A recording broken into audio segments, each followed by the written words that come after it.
शेरे Punjab 600 AM ਤੇ ਨਿੱਘਾ ਹਾਰਦਿਕ ਸਵਾਗਤ ਹੈ। ਮੈਂ ਤੁਹਾਡਾ ਮੇਜ਼ਬਾਨ ਹਰਜੀਤ ਸਿੰਘ ਗਿੱਲ ਸ਼ੋਅ ਲੈ ਕੇ ਤੁਹਾਡੀ ਸੇਵਾ ਦੇ ਵਿੱਚ ਹਾਜ਼ਰ ਹਾਂ। 9:11 ਹੋਏ ਨੇ। 11 ਹੀ ਫਰਵਰੀ ਹੈ, ਵਰਾ 2021 ਦਾ ਵੀਰਵਾਰ ਹੈ।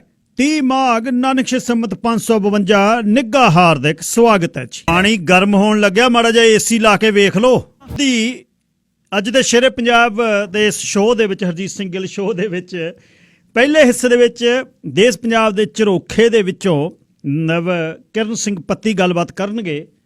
ਫਿਰ ਕੋਸ਼ਿਸ਼ ਕਰਾਂਗੇ ਸਰਦਾਰ ਸੁਖਦੀਪ ਸਿੰਘ ਉਹਨਾਂ ਦੇ ਇੱਕ ਲੇਖ ਦੇ ਬਾਰੇ ਜਿਹੜਾ ਗਲੋਬਲ ਦੇ ਵਿੱਚ ਛਪਿਆ, ਜਿਸ ਦੇ ਬਾਰੇ ਗੱਲਬਾਤ ਹੋ ਰਹੀ ਸੀ। ਸਮੀਰ ਕੌਸ਼ਲ ਜੀ ਹੁਣੀ ਗੱਲਬਾਤ ਕਰ ਰਹੇ ਸੀ ਕਿ ਕੀ ਗੱਲਾਂ ਬਾਤਾਂ ਜਿਹੜੀਆਂ ਚੱਲ ਰਹੀਆਂ ਸੰਘਰਸ਼ ਦੇ ਵਿੱਚ, ਕਿਸਾਨ ਮੋਰਚੇ ਦੇ ਵਿੱਚ, ਉਹਦੇ ਨਾਲ ਪੰਜਾਬ ਦੇ 1984 ਦੇ ਸਮੇਂ ਦੇ ਜ਼ਖਮ ਹਰੇ ਹੋ ਜਾਣਗੇ। ਅੰਤਰੀਵ ਕੀ ਹੈ ਇੰਟਰਵਿਊ ਦੇਣ ਵਾਲੇ ਦਾ, ਉਸ ਤੋਂ ਪੁੱਛਿਆ ਫਿਰ ਪਤਾ ਲੱਗੂ ਵੀ ਅਸਲ ਕਹਾਣੀ ਉਹਨੇ ਕਿੱਧਰ ਨੂੰ ਹੱਥ ਉਂਗਲ ਕੀਤੀ ਹੈ। ਵਿਆਹ ਮੋਗੇ ਕੇ ਅੜਾਟ ਜੋਗੇ ਕੇ ਰਜਾਈ ਦੇ ਵਿੱਚੋਂ ਮੂੰਹ ਕੱਢਣਾ, ਸੁਣ ਲੈਣਾ ਬਾਹਰ। ਗਲੋਬਲ ਦੀ ਨਿਊਜ਼ ਲਿਖੀ ਕੀ ਆ, ਪੜ੍ਹਨਾ ਨਹੀਂ ਤੇ ਗੱਜ ਲੰਮਾ। ਨਾਲ ਇਹ ਲੈਕਚਰ, ਨਾਲ ਇਹ ਗੁਰੂ ਦੀਆਂ ਤੁਕਾਂ। 4204 0600 ਤੇ ਤੁਸੀਂ ਔਨ ਏਅਰ ਜਾਓਗੇ। 778 222 0600 ਤੇ WhatsApp ਤੇ ਹਰਜੀਤ ਸਿੰਘ ਗਿੱਲ ਦਾ 604 729 1224 ਨੰਬਰ ਹੈ। 6047291224 WhatsApp ਤੇ ਟੈਕਸਟ ਲਈ। 600 AM ਸ਼ੇਰੇ ਪੰਜਾਬ ਤੇ ਤੁਸੀਂ Facebook ਤੇ ਲਾਈਵ ਵੇਖੋਗੇ ਤੇ ਸ਼ੇਰੇ ਪੰਜਾਬ radio.ca ਵੈਬਸਾਈਟ ਹੈ। ਹਰਜੀਤ ਸਿੰਘ ਗਿੱਲ ਦਾ Facebook ਦਾ ਪੇਜ ਤੇ ਅਕਾਊਂਟ, ਜਿੱਥੇ ਤੁਸੀਂ ਨਾਲ ਰਹਿੰਦੇ ਹੋ। ਨੀਂਦ ਵੇ ਸਾਡੜੀ ਦੇ ਨੈਣਾ ਵਿੱਚ ਤਾਰਿਆ ਤੂੰ ਪਾ ਜਾ ਇੱਕ ਸੁਪਨ ਸਲਾਈ ਵੇ, ਲਾਚੀਆਂ ਦੀ ਮਹਿਕ ਜਿਹਦੇ ਨੇਤਰਾਂ ਚੋੜਦੀ ਏ, ਹਾੜਾ ਉਹਦੇ ਪਿੰਡ ਲੈ ਕੇ ਜਾਈ ਵੇ। ਉਹਦੇ ਪਿੰਡ ਜਾਣ ਨੂੰ ਸਵਾਈ ਜੋੜੀ ਜੁੱਤੀਆਂ ਦੀ ਪੈਰਾਂ ਵਿੱਚ ਲਵਾਂ ਕਿੰਜ ਪਾਵੇ। ਉਹਦੇ ਪਿੰਡ ਜਾਣਾ ਅਸੀਂ ਨੰਗੇ ਨੰਗੇ ਪੈਰੀ, ਸਾਨੂੰ ਫੁੱਲਾਂ ਜਿਹਾ ਰੋੜਿਆਂ ਦਾ ਚਾਹ ਵੇ। ਉਹਦੇ ਪਿੰਡ ਤਾਰਿਆ ਵੇ ਦੁੱਧੀਆਂ ਪਹਾੜੀਆਂ ਦੀ ਕੋਠਿਆਂ ਤੋਂ ਪੈਂਦੀ ਝਲਕਾਰ ਵੇ। ਉਹਦੇ ਪਿੰਡ ਤਾਰਿਆ ਫਕੀਰ ਜੇ ਭੌਂਦੇ ਰਹਿੰਦੇ ਮੋਰਾਂ ਵਾਲੀ ਬਗਲੀ ਦੇ ਯਾਰ ਵੇ। ਮੌਸਮਾਂ ਦੇ ਪਿੰਡੇ ਉੱਤੇ ਮਲਿਆ ਏ ਲੇਪ ਕਿਨੇ ਜੰਗਲੀ ਅਨਾਰਾਂ ਨੂੰ ਨਿਚੋੜ ਕੇ। ਉਹਦੇ ਪਿੰਡ ਆਉਂਦੀਆਂ ਨਰੰਗੀ ਬਦਲੋਟੀਆਂ ਵੇ ਤੁਰਦੀਆਂ ਪੱਬ ਨੂੰ ਮਰੋੜ ਕੇ। ਉਹਦੇ ਪਿੰਡ ਵਾਸ਼ਨਾ ਨੂੰ ਚੁੰਨੀਆਂ ਨਾ ਬੰਨ ਨੱਚਦੀਆਂ ਧੀਆਂ ਵੇ ਧਿਆਣੀਆਂ। ਉਹਦੇ ਪਿੰਡ ਤਾਰਿਆ ਵੇ ਅੱਖ ਵੀ ਗੁਲਾਬ ਲੱਗੇ ਬੂਹੀਆਂ ਜਿਵੇਂ ਰਾਤ ਦੀਆਂ ਰਾਣੀਆਂ। ਓਏ ਤਾਰਿਆ ਵੇ ਗੰਨਿਆਂ ਦੇ ਪੱਤਰਾਂ ਨਾਲ ਜਦੋਂ ਖਹਿੰਦੀਆਂ ਹਵਾਵਾਂ ਸ਼ਾਮ ਰੰਗੀਆਂ। ਉਦੋਂ ਸਾਡਾ ਚਿੱਤ ਕਰੇ ਉਹਦੇ ਪਿੰਡ ਮੁੱਕਣੇ ਨੂੰ, ਐਸੀਆਂ ਵੇ ਮੌਤਾਂ ਲੱਖ ਚੰਗੀਆਂ। ਨੀਂਦ ਵੇ ਸਾਡੜੀ ਦੇ ਨੈਣਾ ਵਿੱਚ ਤਾਰਿਆ ਤੂੰ ਪਾ ਜਾ ਇੱਕ ਸੁਪਨ ਸਲਾਈ ਵੇ, ਲਾਚੀਆਂ ਦੀ ਮਹਿਕ ਜਿਹਦੇ ਨੇਤਰਾਂ ਚੋੜਦੀ ਏ, ਹਾੜਾ ਉਹਦੇ ਪਿੰਡ ਲੈ ਕੇ ਜਾਈ ਵੇ, ਹਾੜਾ ਉਹਦੇ ਪਿੰਡ ਲੈ ਕੇ ਜਾਈ ਵੇ। 24 ਘੰਟੇ 7 ਦਿਨ ਤੁਹਾਡੀ ਸੇਵਾ 'ਚ ਹਾਜ਼ਰ ਰਹਿੰਦਾ ਸ਼ੇਰੇ ਪੰਜਾਬ। ਜ਼ਿੰਦਾ ਤੇ ਜ਼ਿੰਦਾਬਾਦ। ਨਵਕਿਰਨ ਸਿੰਘ ਪੱਤੀ ਗੱਲਬਾਤ ਕਰ ਰਹੇ ਨੇ ਬਰਨਾਲਿਓਂ। ਪੱਤੀ ਸਾਹਿਬ ਸਵਾਗਤ ਜੀ, ਸਤਿ ਸ੍ਰੀ ਅਕਾਲ। ਸ਼ੁਕਰੀਆ ਸਭ ਤੋਂ ਪਹਿਲਾਂ ਤੁਹਾਨੂੰ ਤੇ ਰੇਡੀਓ ਸ਼ੇਰੇ ਪੰਜਾਬ ਦੇ ਸਾਰੇ ਸਰੋਤਿਆਂ ਨੂੰ ਪਿਆਰ ਭਰੀ ਸਤਿ ਸ੍ਰੀ ਅਕਾਲ। ਧੰਨਵਾਦ ਜੀ। ਸਭ ਤੋਂ ਪਹਿਲਾਂ ਪੰਜਾਬ ਦੇ ਵਿੱਚ ਜਿਹੜੀ ਖਾਪਾਂ ਦੇ ਨਾਂ ਤੇ ਮਹਾਂ ਪੰਚਾਇਤ ਦਾ ਨਾਂ ਦੇ ਤੇ ਇੱਕ ਇਕੱਠ ਹੋਇਆ, ਉਹਦੇ ਇਕੱਠ ਬਾਰੇ ਦੱਸੋ ਜੀ। ਕਿੰਨੀ ਕੁ ਕਹਾਣੀ, ਕਿੰਨਾ ਕੁ ਇਕੱਠ ਹੋਇਆ, ਕਿਹੋ ਜਿਹਾ ਮਾਹੌਲ ਸੀ? ਪੰਜਾਬ ਦੇ ਵਿੱਚ ਪੰਚਾਇਤ ਜਾਂ ਮਹਾ ਰੈਲੀ ਤੁਹਾਡਾ ਫੋਨ ਕੱਟ ਰਿਹਾ ਹੋਇਆ ਜੀ, ਦੇਖਿਓ ਇੱਧਰ ਉੱਧਰ ਹੋਇਓ, ਫੋਨ ਕੱਟ ਹੋ ਰਿਹਾ ਨਵਕਿਰਨ ਸਿੰਘ ਜੀ। ਮਹਾ ਪੰਚਾਇਤ ਸ਼ਬਦ ਹੈ ਇਹ ਹਰਿਆਣਾ ਖਾਪ ਪੰਚਾਇਤਾਂ ਇਕੱਠੀਆਂ ਹੋ ਕੇ ਕਰ ਰਹੀਆਂ, ਉੱਥੋਂ ਆਇਆ। ਆਪਣੇ ਮਹਾ ਰੈਲੀ ਖੈਰ ਦੇ ਵਿੱਚ ਹੋਈ, ਪੰਜਾਬ ਦੇ ਵਿੱਚ ਮਹਾ ਰੈਲੀ ਆ, ਉੱਥੇ ਲੱਖਾਂ ਦਾ ਇਕੱਠ ਨਜ਼ਰ ਆਇਆ। ਸਿਰਫ 2 ਦਿਨ ਦੀ ਰੈਲੀ ਹੋਈ, ਕਿਉਂਕਿ 9 ਫਰਵਰੀ ਨੂੰ 11 ਫਰਵਰੀ ਨੂੰ ਆਪਾਂ ਮਹਾ ਰੈਲੀ ਜਾਂ ਮਹਾ ਪੰਚਾਇਤ ਜਿਹੜੀ ਜਗ੍ਹਾ ਲੱਖਾਂ ਦਾ ਇਕੱਠ ਹੋਇਆ। ਵੱਡੀ ਗਿਣਤੀ ਦੇ ਵਿੱਚ ਲੋਕ ਆਪ ਬਹੀਰਾਂ ਘੱਟ ਕੇ ਪਹੁੰਚੇ ਔਰ ਸੰਯੁਕਤ ਮਹਾ ਪੰਚਾਇਤ ਹੋਈ। ਉਹਦੇ ਵਿੱਚ ਪੰਜਾਬ ਦੇ ਵੱਡੀ ਗਿਣਤੀ ਜਿਹੜੇ ਲੋਕ ਨੇ। ਪਤੀ ਜੀ ਗੱਲ ਨਹੀਂ ਬਣ ਰਹੀ, ਤੁਹਾਡੀ ਲਾਈਨ ਕੱਟੀ ਜਾ ਰਹੀ ਹੈ, ਦੁਬਾਰਾ ਫੋਨ ਕਰਦੇ ਆ 1 ਮਿੰਟ। ਪਤੀ ਜੀ ਆਵਾਜ਼ ਹੁਣ ਤੁਹਾਡੇ ਤੱਕ ਮੇਰੀ ਠੀਕ ਪਹੁੰਚਦੀ ਆ? ਜੀ ਗੱਲ ਹਾਂ, ਹੁਣ ਸੂਤ ਹੈ ਗੱਲ। ਅੱਛਾ, ਤੁਰੋ ਉੱਥੋਂ ਹੀ ਵੀ ਇਕੱਠ ਕਿਹੋ ਜਿਹਾ ਸੀ?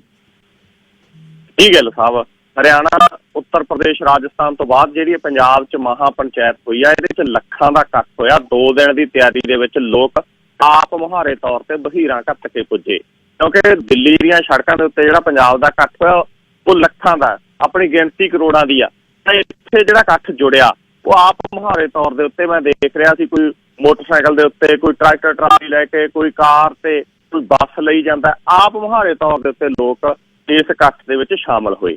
ਸਥਿਤੀ ਇਹ ਬਣੀ ਹੋਈ ਆ ਕਿ 26 ਜਨਵਰੀ ਤੋਂ ਬਾਅਦ ਇੱਕ ਫਰਕ ਪਿਆ ਸੀਗਾ ਲੋਕਾਂ ਦੇ ਵਿੱਚ, ਕਿਤੇ ਨਾ ਕਿਤੇ ਇੱਕ ਨਿਰਾਸ਼ਾ ਜਿਹੜੀ ਉਹ ਆਈ ਸੀ। ਲੇਕਿਨ ਜਿੱਡਾ ਵੱਡਾ ਹਮਲਾ ਕੇਂਦਰ ਸਰਕਾਰ ਦਾ, ਉਹਦੇ ਤੇ ਲੋਕਾਂ ਨੂੰ ਇਹ ਜ਼ਰੂਰ ਲੱਗ ਰਿਹਾ ਗਾ ਕਿ ਲੜੇ ਤੋਂ ਬਿਨਾਂ ਸਾਡੇ ਪੱਲੇ ਕੁਛ ਨਹੀਂ ਪੈਣਾ, ਸੰਘਰਸ਼ ਤੋਂ ਬਿਨਾਂ ਹੋਰ ਸਾਡੇ ਕੋਲੇ ਕੋਈ ਚਾਰਾ ਨਹੀਂ ਬਚਿਆ। ਜਿਸ ਕਰਕੇ ਲੋਕ ਆਪ ਮੁਹਾਰੇ ਤੌਰ ਦੇ ਉੱਤੇ ਸ਼ਾਮਲ ਹੋ ਰਹੇ ਨੇ ਔਰ ਲੱਖਾਂ ਦਾ ਇਕੱਠ ਇੱਕ ਲਲਕਾਰ ਬਣਿਆ ਕੇਂਦਰ ਸਰਕਾਰ ਦੇ ਖਿਲਾਫ। ਜੋ ਜੀ ਲਲਕਾਰ ਉੱਤਰ ਪ੍ਰਦੇਸ਼, ਰਾਜਸਥਾਨ, ਹਰਿਆਣਾ 'ਚੋਂ ਪਿਛਲੇ ਦਿਨਾਂ 'ਚ ਸੁਣਾਈ ਦਿੱਤੀ ਸੀ, ਉਹੀ ਜੀ ਲਲਕਾਰ ਪੰਜਾਬ ਦੇ ਵਿੱਚੋਂ ਵੀ ਕੇਂਦਰ ਸਰਕਾਰ ਦੇ ਖਿਲਾਫ ਸੁਣਾਈ ਦਿੱਤੀ ਆ। ਔਰ ਜਿਹੜਾ ਇਕੱਠ ਹੋਇਆ, ਇੱਥੇ ਪੁਲਿਸ ਨੇ ਵੀ ਕਾਫੀ ਪੁਖਤਾ ਪ੍ਰਬੰਧ ਕੀਤੇ ਨਜ਼ਰ ਆਏ ਸੀ।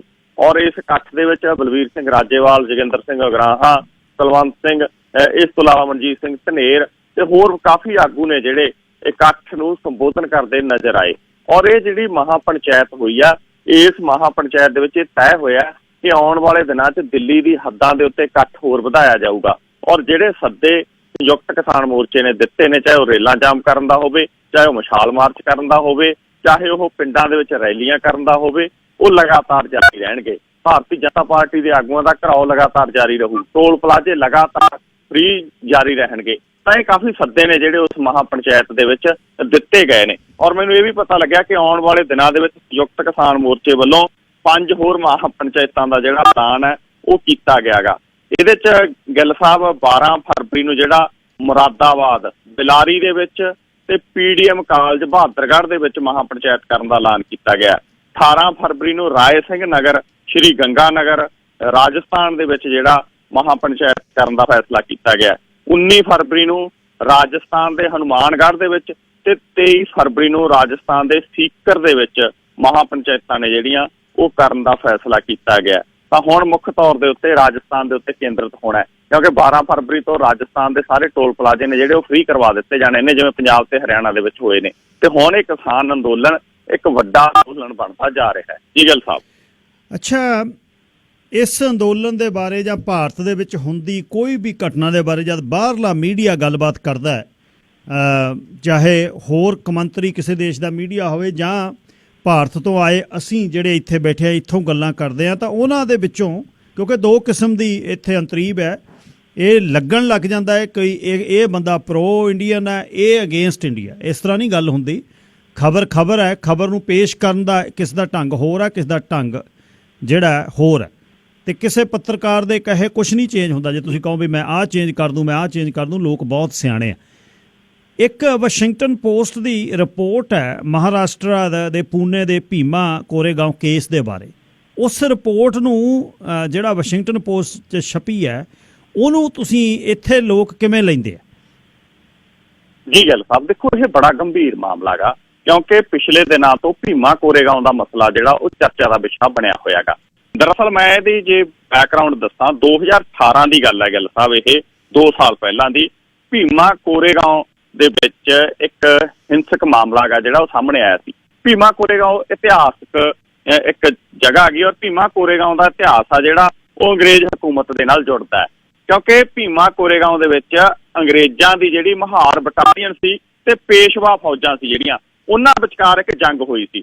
ਇਸ ਜੰਗ 'ਚ ਬਟਾਲੀਅਨਾਂ ਦੀ ਜਿੱਤ ਹੋਈ ਸੀ, ਔਰ ਇਹ ਜਿਹੜੀ ਜਿੱਤ ਹੋਈ ਸੀ ਬਟਾਲੀਅਨਾਂ ਦੀ, ਉਹਦੇ 'ਚ ਬਹੁਤ ਗਿਣਤੀ ਜਿਹੜੇ ਸਿਪਾਹੀ ਸੀ ਉਹ ਦਲਿਤ ਸੀਗੇ, ਉਹ ਮਜ਼ਦੂਰ ਸੀਗਾ ਅੰਗਰੇਜ਼ਾਂ ਦੇ ਸਮੇਂ ਦਾ ਕਿ ਉਹਨਾਂ ਨੇ ਦਲਿਤ ਭਰਤੀ ਕੀਤੇ ਔਰ ਉਹਨਾਂ ਦੀ ਲੜਾਈ ਆ ਜਿਹੜੀ ਉਹ ਹੋਈ, ਜਿਹਦੇ 'ਚ ਦਲਿਤ ਆ ਜਿਹੜੇ ਉਹ ਜਿੱਤੇ।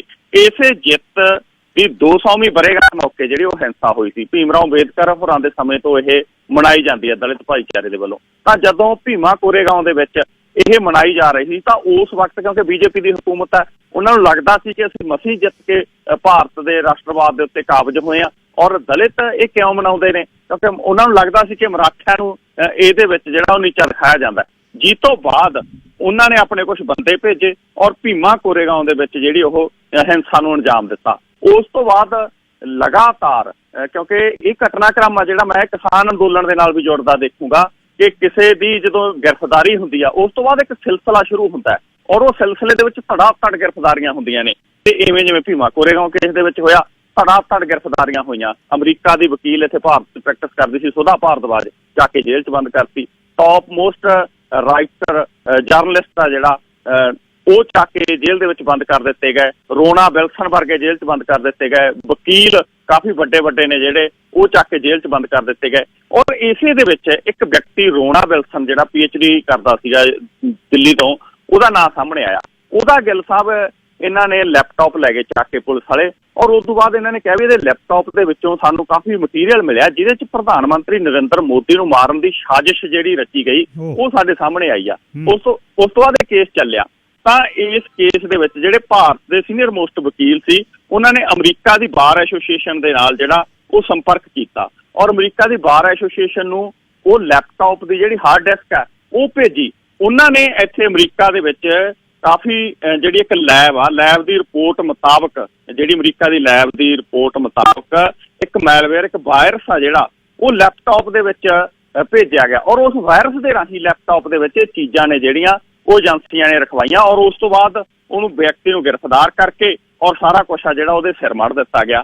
ਭਾਰਤ ਦੀ ਕੌਮੀ ਏਜੰਸੀ ਨੇ ਜਿਹੜਾ ਵਾਸ਼ਿੰਗਟਨ ਪੋਸਟ ਨੂੰ ਦੱਸਿਆ ਗਿਆ ਵੀ ਇਹ ਲੈਪਟਾਪ ਦੀ ਜਿਹੜੀ ਫੋਰੈਂਸਿਕ ਜਾਂਚ ਆ ਉਹ ਅਸੀਂ ਕਰਾਈ ਸੀ ਔਰ ਵਾਇਰਸ ਦੀ ਮੌਜੂਦਗੀ ਦੇ ਸਬੂਤ ਆ ਜਿਹੜੇ ਉਹ ਸਾਡੇ ਕੋਲੇ ਨਹੀਂ ਮਿਲੇ। ਲੇਕਿਨ ਅਮਰੀਕਾ ਦੇ ਵਿੱਚ ਜਿਹੜੀ ਵਾਸ਼ਿੰਗਟਨ ਪੋਸਟ ਦੀ ਗੱਲ ਸਾਹਿਬ ਰਿਪੋਰਟ ਸਾਹਮਣੇ ਆਈ ਆ ਉਹਦੇ 'ਚ ਇਹ ਪਤਾ ਲੱਗਿਆ ਗਾ ਕਿ ਇਹ ਜਿਹੜੇ ਟੋਟਲ ਡਾਕੂਮੈਂਟ ਦੱਸ ਰਹੇ ਨੇ ਜਿਹਦੇ 'ਚ ਨਰਿੰਦਰ ਮੋਦੀ ਨੂੰ ਮਾਰਨ ਦੀ ਸਾਜ਼ਿਸ਼ ਦੱਸ ਰਹੇ ਨੇ ਉਹ ਸਾਰੇ ਡਾਕੂਮੈਂਟ ਵਾਇਰਸ ਦੇ ਰਾਹੀਂ ਜਿਹੜਾ ਉਹ ਲੈਪਟਾਪ ਦੇ ਵਿੱਚ ਇੱਕ ਫੋਲਡਰ ਬਣਾ ਕੇ ਉਹ ਰੱਖੇ ਹੋਏ ਸੀ ਔਰ ਉਹ ਲਗਾਤਾਰ ਰੱਖਿਆ ਜਾ ਰਿਹਾ ਸੀ। ਉਹਦਾ ਜਿਹੜਾ ਲੈਪਟਾਪ ਆ ਲਗਾਤਾਰ ਹੈਕ ਕਰਕੇ ਉਹਨੂੰ ਏਜੰਸੀਆਂ ਦੇ ਵੱਲੋਂ ਚਲਾਇਆ ਜਾ ਰਿਹਾ ਸੀ। ਤਾਂ ਇਹ ਜਿਹੜਾ ਪੂਰੇ ਦਾ ਪੂਰਾ ਘਟਨਾਕ੍ਰਮ ਹੈ ਉਹ ਵਾਸ਼ਿੰਗਟਨ ਪੋਸਟ ਦੀ ਰਿਪੋਰਟ ਦੇ ਵਿੱਚ ਸਾਹਮਣੇ ਆਇਆ ਗਾ ਔਰ ਵਾਸ਼ਿੰਗਟਨ ਪੋਸਟ ਵਾਲਿਆਂ ਨੇ ਰਿਪੋਰਟ ਦੇ ਵਿੱਚ ਗਿੱਲ ਸਾਹਿਬ ਇਹ ਵੀ ਦਾਅਵਾ ਕੀਤਾ ਗਾ ਵੀ ਜਿਹੜੀ ਇਹ ਅਮਰੀਕਾ ਦੀ ਸੰਸਥਾ ਗੀ ਆਰਸਨਲ ਕੰਸਲਟਿੰਗ ਉਹਦੀ ਰਿਪੋਰਟ ਆ ਜਿਹੜੀ ਉਹ ਦੇ ਦਾਅਵਾ ਕੀਤਾ ਕਿ ਰੋਨਾ ਵਿਲਸਨ ਦੇ ਜਿਹੜਾ ਲੈਪਟਾਪ ਦੇ ਵਿੱਚ ਪਹਿਲਾ ਦਸਤਾਵੇਜ਼ ਉਹਦੀ ਗ੍ਰਿਫਤਾਰੀ ਤੋਂ 22 ਮਹੀਨੇ ਪਹਿਲਾਂ ਰੱਖਿਆ ਗਿਆ ਸੀਗਾ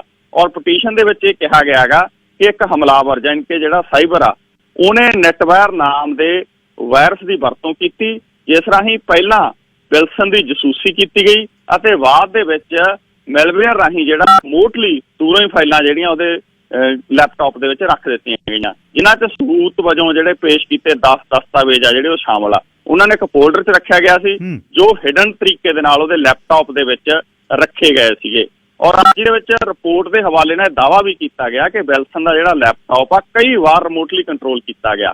ਹਾਲਾਂਕਿ ਜਿਹੜੀ ਆਰਸਨਲ ਕੰਸਲਟਿੰਗ ਦੀ ਰਿਪੋਰਟ ਆ ਉਹਦੇ 'ਚ ਇਹ ਨਹੀਂ ਦੱਸਿਆ ਗਿਆ ਕਿ ਉਹ ਹਮਲਾਵਰ ਕੌਣ ਸੀ ਜਾਂ ਰੱਖਿਆ ਕਿਹੜੀ ਸੰਸਥਾ ਨੇ ਆ ਕਿਹੜੀ ਏਜੰਸੀ ਨੇ, ਲੇਕਿਨ ਉਹਨਾਂ ਨੇ ਪ੍ਰਤੱਖ ਤੌਰ ਦੇ ਉੱਤੇ ਦੱਸ ਦਿੱਤਾ ਇਹ ਸਾਰਾ ਘਟਨਾਕ੍ਰਮ ਆ ਜਿਹੜਾ ਉਹ ਹੋਇਆਗਾ ਔਰ ਉਹਨਾਂ ਨੇ ਇੱਕ ਐਗਜ਼ਾਮਪਲ ਵੀ ਗਿੱਲ ਸਾਹਿਬ ਇਹਦੇ ਵਿੱਚ ਦਿੱਤੀ ਹੈਗੀ। ਵਾਸ਼ਿੰਗਟਨ ਪੋਸਟ ਦੀ ਰਿਪੋਰਟ ਦੇ ਵਿੱਚ ਦੱਸਿਆ ਗਿਆ ਕਿ ਸਾਲ 2016 ਦੇ ਵਿੱਚ ਅੱਤਵਾਦ ਦੇ ਦੋਸ਼ 'ਚ ਗ੍ਰਿਫਤਾਰ ਕੀਤੇ ਗਏ ਤੁਰਕੀ ਦੇ ਇੱਕ ਪੱਤਰਕਾਰ ਨੂੰ ਕਿਸੇ ਏਜੰਸੀ ਜਿਹੜੀ ਆਰਸਨਲ ਕੰਸਲਟਿੰਗ ਹੈ ਉਹਦੀ ਰਿਪੋਰਟ ਤੋਂ ਬਾਅਦ ਬਰੀ ਕਰ ਦਿੱਤਾ ਗਿਆ ਸੀਗਾ ਔਰ ਪੱਤਰਕਾਰ ਦੇ ਨਾਲ ਗ੍ਰਿਫਤਾਰ ਕੀਤੇ ਗਏ ਹੋਰ ਵੀ ਕਈ ਵਿਅਕਤੀ ਨੇ ਜਿਹੜੇ ਉਹ ਬਰੀ ਕੀਤੇ ਗਏ ਸੀ। ਤਾਂ ਹੁਣ ਸਵਾਲ ਇਹ ਖੜਾ ਹੋ ਗਿਆ ਕਿ 2018 ਦੇ ਵਿੱਚ ਜਿਹੜਾ ਭੀਮੇ ਕੋਰੇਗਾਂਵ ਦੇ ਵਿੱਚ ਹਿੰਸਾ ਹੋਈ ਉਸ ਤੋਂ ਬਾਅਦ ਪੁਣੇ ਪੁਲਿਸ ਨੇ ਕਈ ਖੱਬੇ ਪੱਖੀ ਕਾਰਕੁਨਾਂ ਬੁੱਧੀਜੀਵੀਆਂ ਉਹਨਾਂ ਦੇ ਘਰਾਂ ਤੇ ਦਫ਼ਤਰਾਂ 'ਚ ਛਾਪੇਮਾਰੀ ਕੀਤੀ, ਲੈਪਟਾਪ ਹਾਰਡ ਡਿਸਕਾਂ ਹੋਰ ਦਸਤਾਵੇਜ਼ ਬਰਾਮਦ ਕੀਤੇ ਔਰ ਇਹ 'ਚ ਡਾਕਟਰ ਭੀਮ ਰਾਓ ਅੰਬੇਦਕਰ ਦਾ ਇੱਕ ਬਹੁਤ ਨੇੜਲਾ ਰਿਸ਼ਤੇਦਾਰ ਹੈ ਆਨੰਦ ਤੇਲ ਤੁੰਬੜੇ ਉਹ ਵੀ ਜੇਲ੍ਹ ਦੇ ਵਿੱਚ ਹੈ ਔਰ ਉਹਨੂੰ ਵੀ ਅਰੈਸਟ ਕੀਤਾ ਗਿਆ। ਗੌਤਮ ਨਵਲੱਖਾ ਸੁਧਾ ਭਾਰਦਵਾਜ 81 ਸਾਲਾਂ ਦਾ ਬਰਬਰ ਤੇਲਗੂ ਦਾ ਚੋਟੀ ਦਾ ਕਵੀ ਹੈ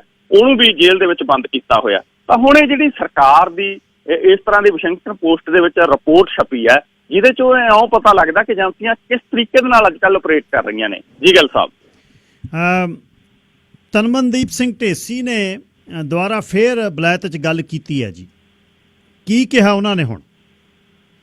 ਵਾਕਈ ਗਿੱਲ ਸਾਹਿਬ ਸਦਕੇ ਜਾਈਏ ਬੜਾ ਮਾਣ ਮਹਿਸੂਸ ਹੁੰਦਾ ਹੈ ਕਿ ਪੰਜਾਬ ਦੀ ਇਸ ਧਰਤੀ ਦੀਆਂ ਗੱਲਾਂ ਇੰਗਲੈਂਡ ਦੀ ਸੰਸਦ 'ਚ ਹੋ ਰਹੀਆਂ। ਜਦੋਂ ਕੈਨੇਡਾ ਦੀ ਸੰਸਦ ਦੇ ਵਿੱਚ ਧੁੰਮਾਂ ਪੈਂਦੀਆਂ ਨੇ ਤੁਹਾਡੀ ਇਸ ਧਰਤੀ ਤੇ ਪੰਜਾਬ ਦੀ ਭਾਰਤ ਦੀ ਗੱਲ ਹੁੰਦੀ ਹੈ, ਡੈਮੋਕ੍ਰੈਟਿਕ ਰਾਈਟਸ ਦਾ ਮਸਲਾ ਉਠਾਇਆ ਜਾਂਦਾ ਤਾਂ ਉਦੋਂ ਲੱਗਦਾ ਗਾ ਕਿ ਹੁਣ ਸਾਡੀ ਕੌਮ ਪਹਿਲਾਂ ਵਾਲੀ ਨਹੀਂ ਰਹੀ ਕਿ ਜਦੋਂ ਜੀ ਕੀਤਾ ਦੱਬਤਾ। ਹੁਣ ਇਹਦੀ ਆਵਾਜ਼ ਦੁਨੀਆ 'ਚ ਉੱਠਦੀ ਹੈ। ਜਦੋਂ ਇੱਥੇ ਜ਼ਬਰ ਹੁੰਦਾ ਤਾਂ ਪੂਰੀ ਦੁਨੀਆ ਦੇ ਵਿੱਚ ਇਹ ਮਸਲਾ ਗਾ ਜਿਹੜਾ ਉਹ ਚਰਚਾ ਦਾ ਵਿਸ਼ਾ ਬਣਦਾ ਹੈ।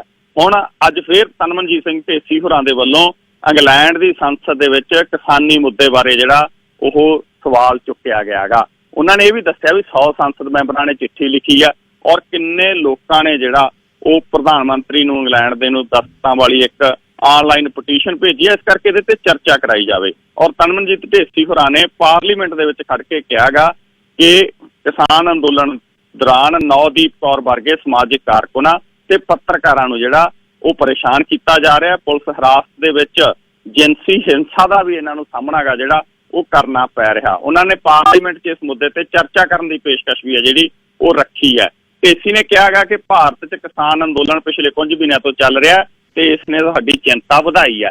ਕੱਲਾ ਤਨਮਨਜੀਤ ਸਿੰਘ ਢੇਸੀ ਵੀ ਨਹੀਂ ਗਿੱਲ ਸਾਹਿਬ, ਇੱਕ ਇੰਗਲੈਂਡ ਦੇ, ਕਿਉਂਕਿ ਜਦੋਂ ਢੇਸੀ ਨੇ ਜਾਗ ਲਾਇਆ ਤਾਂ 100 ਸੰਸਦ ਮੈਂਬਰ ਉੱਠੇ ਔਰ ਅੱਜ ਸੰਸਦ ਦੇ ਵਿੱਚ ਕੰਜ਼ਰਵੇਟਿਵ ਪਾਰਟੀ ਦੇ ਮੈਂਬਰ ਪਾਰਲੀਮੈਂਟ ਜੈਕਬ ਰੀਜ ਮੋਗ ਉਹਨਾਂ ਨੇ ਵੀ ਇਹ ਮਸਲਾ ਚੁੱਕਿਆ ਗਾ। ਜੈਕਬ ਰੀਜ ਮੋਗ ਹੋਰਾਂ ਨੇ ਕਿਹਾ ਗਾ ਕਿ ਜਿਹੜੇ ਸੰਸਦ ਮੈਂਬਰ ਢੇਸੀ ਹੋਰਾਂ ਨੇ ਅਜਿਹਾ ਮੁੱਦਾ ਚੁੱਕਿਆ ਜੋ ਸਦਨ ਦੇ ਹਲਕਿਆਂ ਦੇ ਬਾਹਰ ਦਾ ਮੁੱਦਾ ਹੈ, ਪਰ ਉਹਨਾਂ ਨੇ ਕਿਹਾ, ਉਹ ਕਹਿੰਦੇ ਸ਼ਾਂਤੀਪੂਰਨ ਪ੍ਰਦਰਸ਼ਨ, ਬੋਲਣ ਦੀ ਆਜ਼ਾਦੀ ਤੇ ਇੰਟਰਨੈਟ ਦੀ ਆਜ਼ਾਦੀ ਦੇ ਨਾਲ ਬੁਨਿਆਦੀ ਅਧਿਕਾਰ ਤੇ ਭਾਰਤ ਲੋਕਤੰਤਰੀ ਦੇਸ਼ ਹੈ, ਇਹਦੇ ਨਾਲ ਸਾਡੇ ਮਜ਼ਬੂਤ ਰਿਸ਼ਤੇ, ਸਾਡਾ ਫਰੈਂਡ ਆ। ਉਹ ਕਹਿੰਦੇ ਭਾਰਤ ਜੇ ਉੱਥੇ ਅਜਿਹਾ ਹੋ ਰਿਹਾ ਤਾਂ ਅਸੀਂ ਭਾਰਤ ਸਰਕਾਰ ਨੂੰ ਅਗਾਹ ਕਰੀਏ, ਅਸੀਂ ਉਹਨਾਂ ਨੂੰ ਕਹੀਏ ਕਿ ਅਜਿਹਾ ਕਿਉਂ ਹੋ ਰਿਹਾ ਤੁਹਾਡੇ ਮੁਲਕ ਦੇ ਵਿੱਚ। ਤਾਂ ਉਹਨਾਂ ਨੇ ਇਹ ਕਾਫੀ ਢੱਲੇ ਦੇ ਨਾਲ ਜਿਹੜਾ ਮਸਲਾ ਗਾ ਸੰਸਦ ਦੇ ਵਿੱਚ ਰੱਖਿਆ ਗਾ। ਜੀ ਗਿੱਲ ਸਾਹਿਬ, ਧੰਨਵਾਦ ਜੀ। ਖਬਰਾਂ ਸੁਣਾ ਦੇਵਾਂ ਨਾਲੇ ਇੱਥੇ ਤੁਹਾਨੂੰ ਇੱਕ ਦੱਸ ਦਿਆਂ ਕਿ ਤਨਮਨਜੀਤ ਸਿੰਘ ਢੇਸੀ ਨੇ ਇੰਗਲੈਂਡ 'ਚ ਗੱਲ ਕੀਤੀ, ਪਰ ਸਾਡੇ ਕਿਸੇ ਪੰਜਾਬੀ MLA ਜਾਂ MP ਨੇ ਹਾਲੇ ਤੱਕ ਇੱਥੇ ਅਸੈਂਬਲੀ ਜਾਂ ਪਾਰਲੀਮੈਂਟ 'ਚ ਨਹੀਂ ਗੱਲ ਕੀਤੀ।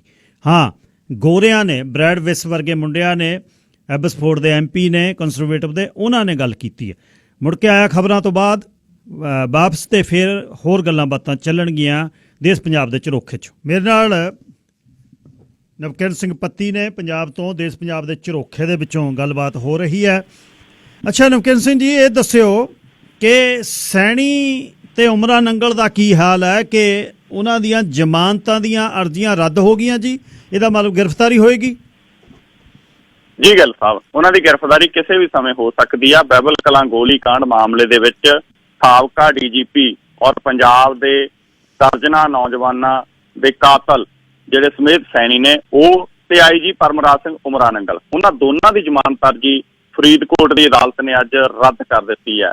ਔਰ ਫਰੀਦਕੋਟ ਦੇ ਜੱਜ ਸ਼੍ਰੀ ਸਮਿਤ ਮਲਹੋਤਰਾ ਨੇ ਉਹਨਾਂ ਦੀ ਜ਼ਮਾਨਤ ਉੱਪਰ ਅੱਜ ਅੱਧਾ ਦਿਨ ਦੇ ਲਗਭਗ ਸੁਣਵਾਈ ਮਗਰੋਂ ਦੋਨਾਂ ਦੀ ਜ਼ਮਾਨਤ ਅਰਜ਼ੀ ਹੈ ਜਿਹੜੀ ਉਹ ਰੱਦ ਕਰ ਦਿੱਤੀ ਆ। ਅਦਾਲਤ ਇਹਨਾਂ ਨੂੰ ਆਲਰੇਡੀ ਕਹਿ ਚੁੱਕੀ ਆ ਪੇਸ਼ ਹੋਣ ਦੇ ਲਈ, ਇਹ ਪਿਛਲੇ ਦਿਨੀ ਪੇਸ਼ ਨਹੀਂ ਹੋਏ।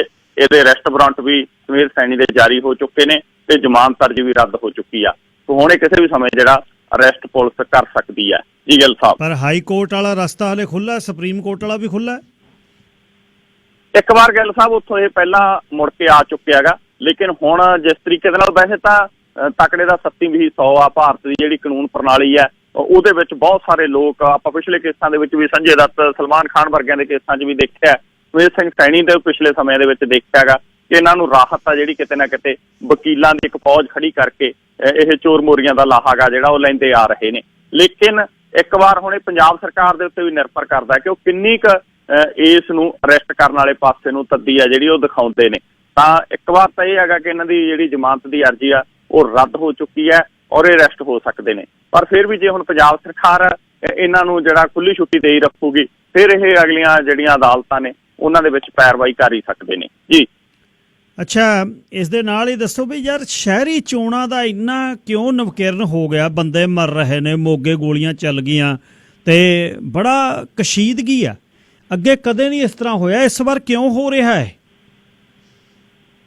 ਜੀ ਗਿੱਲ ਸਾਹਿਬ, ਇਹ ਵਾਕਈ ਦਰੁਸਤ ਮਸਲਾ ਹੈਗਾ ਤੁਹਾਡਾ ਜਿਹੜਾ ਤੁਸੀਂ ਉਠਾਇਆ ਗਾ ਕਿ ਸ਼ਹਿਰਾਂ ਦੇ ਵਿੱਚ ਆਖਰ ਅਜਿਹਾ ਕੀ ਹੈ? ਅੱਗੇ ਚੋਣਾਂ ਹੋ ਜਾਂਦੀਆਂ ਸੀ, ਆਪਣੇ ਪਿੰਡਾਂ 'ਚ ਪੰਚੀ ਸਰਪੰਚੀ ਦੇ ਵਿੱਚ ਕਾਫੀ ਲੜਾਈਆਂ ਹੁੰਦੀਆਂ, ਪਿੰਡਾਂ ਦੀਆਂ ਪੰਚੀ ਸਰਪੰਚੀ ਚਰਚਾ ਦਾ ਵਿਸ਼ਾ ਰਹਿੰਦੀ। ਲੇਕਿਨ ਸ਼ਹਿਰਾਂ ਦੀ MC ਦੀ ਇਲੈਕਸ਼ਨ ਆ ਜਿਹੜੀ, ਉਹਦੇ 'ਚ ਇੰਨਾ ਰੌਲਾ ਨਹੀਂ ਪੈਂਦਾ ਜਿੰਨਾ ਇਸ ਵਾਰ ਪੈ ਰਿਹਾ।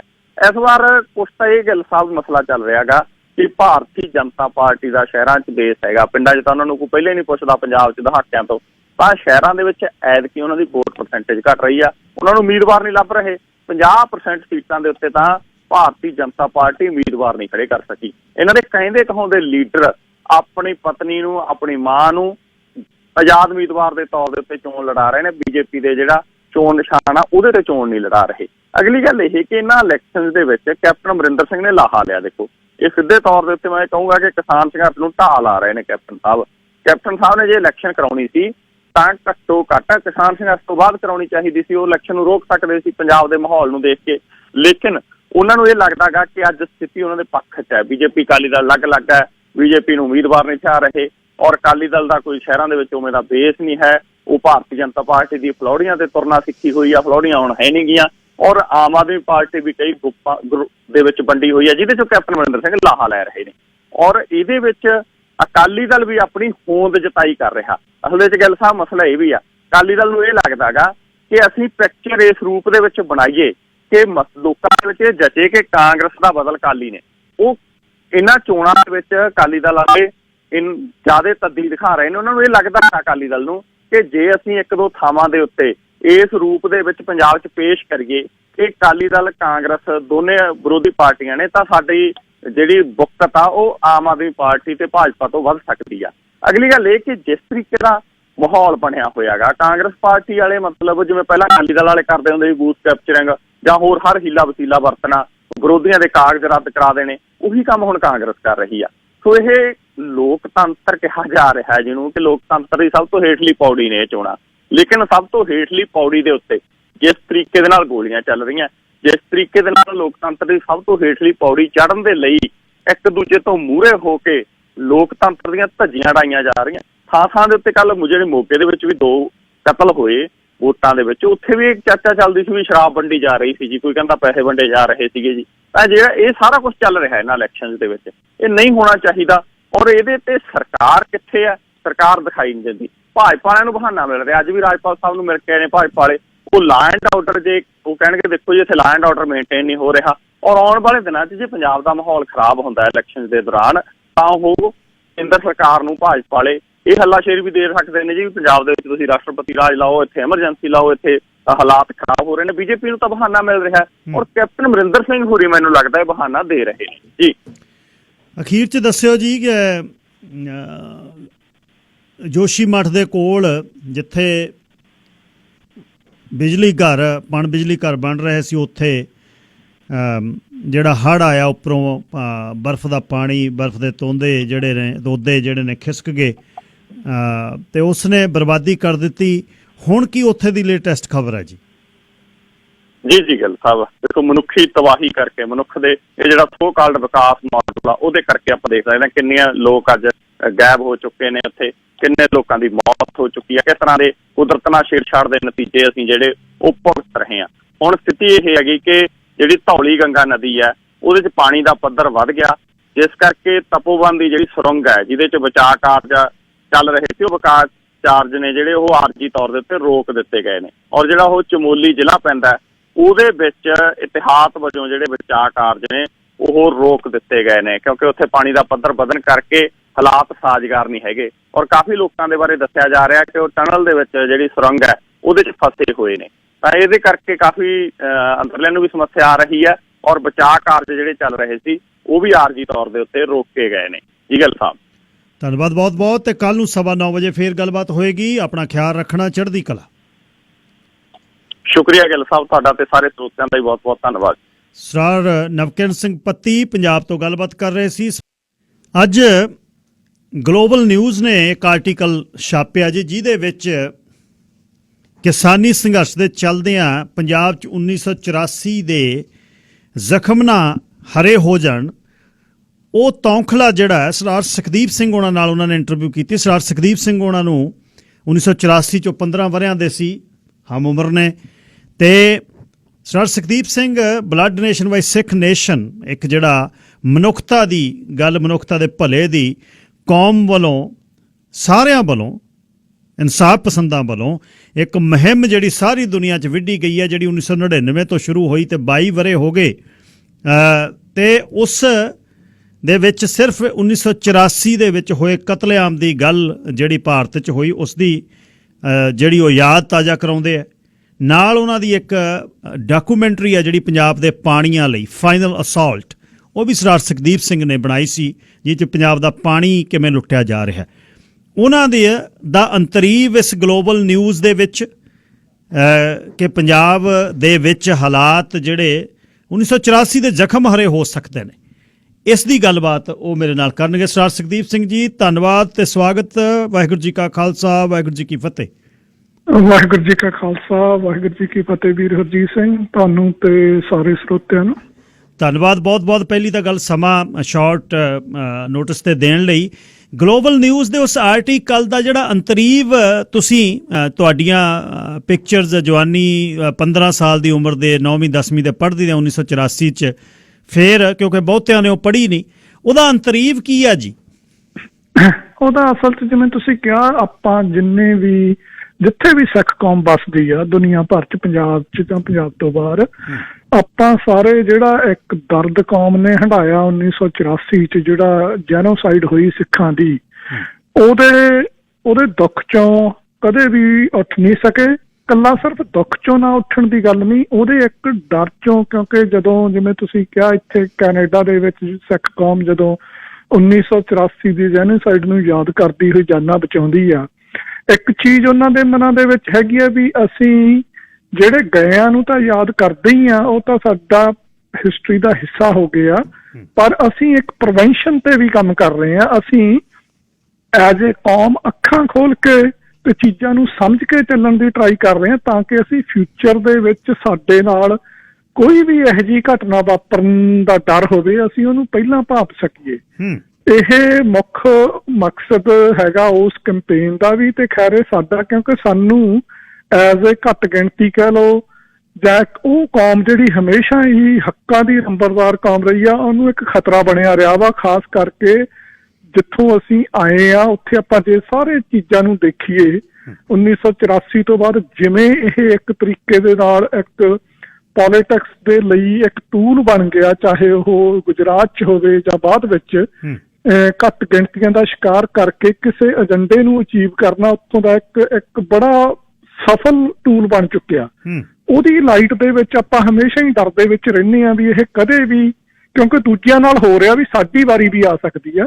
ਸੋ ਉਸ ਲਾਈਟ ਦੇ ਵਿੱਚ ਇਹ ਗੱਲ ਸੀ ਵੀ ਜਿਹੜਾ ਹੁਣ ਅੱਜ ਮੌਜੂਦਾ ਸੰਘਰਸ਼ ਆ, ਜਿਹੜੀਆਂ ਚੀਜ਼ਾਂ ਅਸੀਂ ਬੈਕ 1984 ਦੇ ਪੀਰੀਅਡ ਦੌਰਾਨ ਦੇਖੀਆਂ ਪਰ ਸਾਨੂੰ ਸਮਝ ਬਹੁਤ ਬਾਅਦ 'ਚ ਲੱਗੀਆਂ, ਉਹ ਸੇਮ ਪੈਟਰਨ, ਸੇਮ ਚੀਜ਼ਾਂ, ਸੇਮ ਡਿਜ਼ਾਈਨ ਸਾਨੂੰ ਅੱਜ ਫੇਰ ਦੱਸ ਰਹੇ ਆ।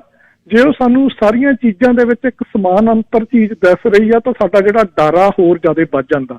ਸੋ ਉਹ ਉਸ ਲਿਹਾਜ਼ ਦੇ ਵਿੱਚ ਉਹ ਮੇਰਾ ਕਮੈਂਟ ਸੀਗਾ ਜੀ। ਸਰ ਸੁਖਦੀਪ ਸਿੰਘ ਜੀ, ਇਹਦਾ ਅੰਤਰੀਵ ਤਾਂ ਤੁਸੀਂ ਦੱਸ ਸਕਦੇ ਹੋ, ਕਿਉਂਕਿ ਇੰਟਰਵਿਊ ਕਰਨ ਵਾਲਾ ਦੱਸ ਸਕਦਾ, ਅਸੀਂ ਤਾਂ ਉਹਨੂੰ ਐਲੈਬੋਰੇਟ ਕਰ ਸਕਦੇ ਹਾਂ।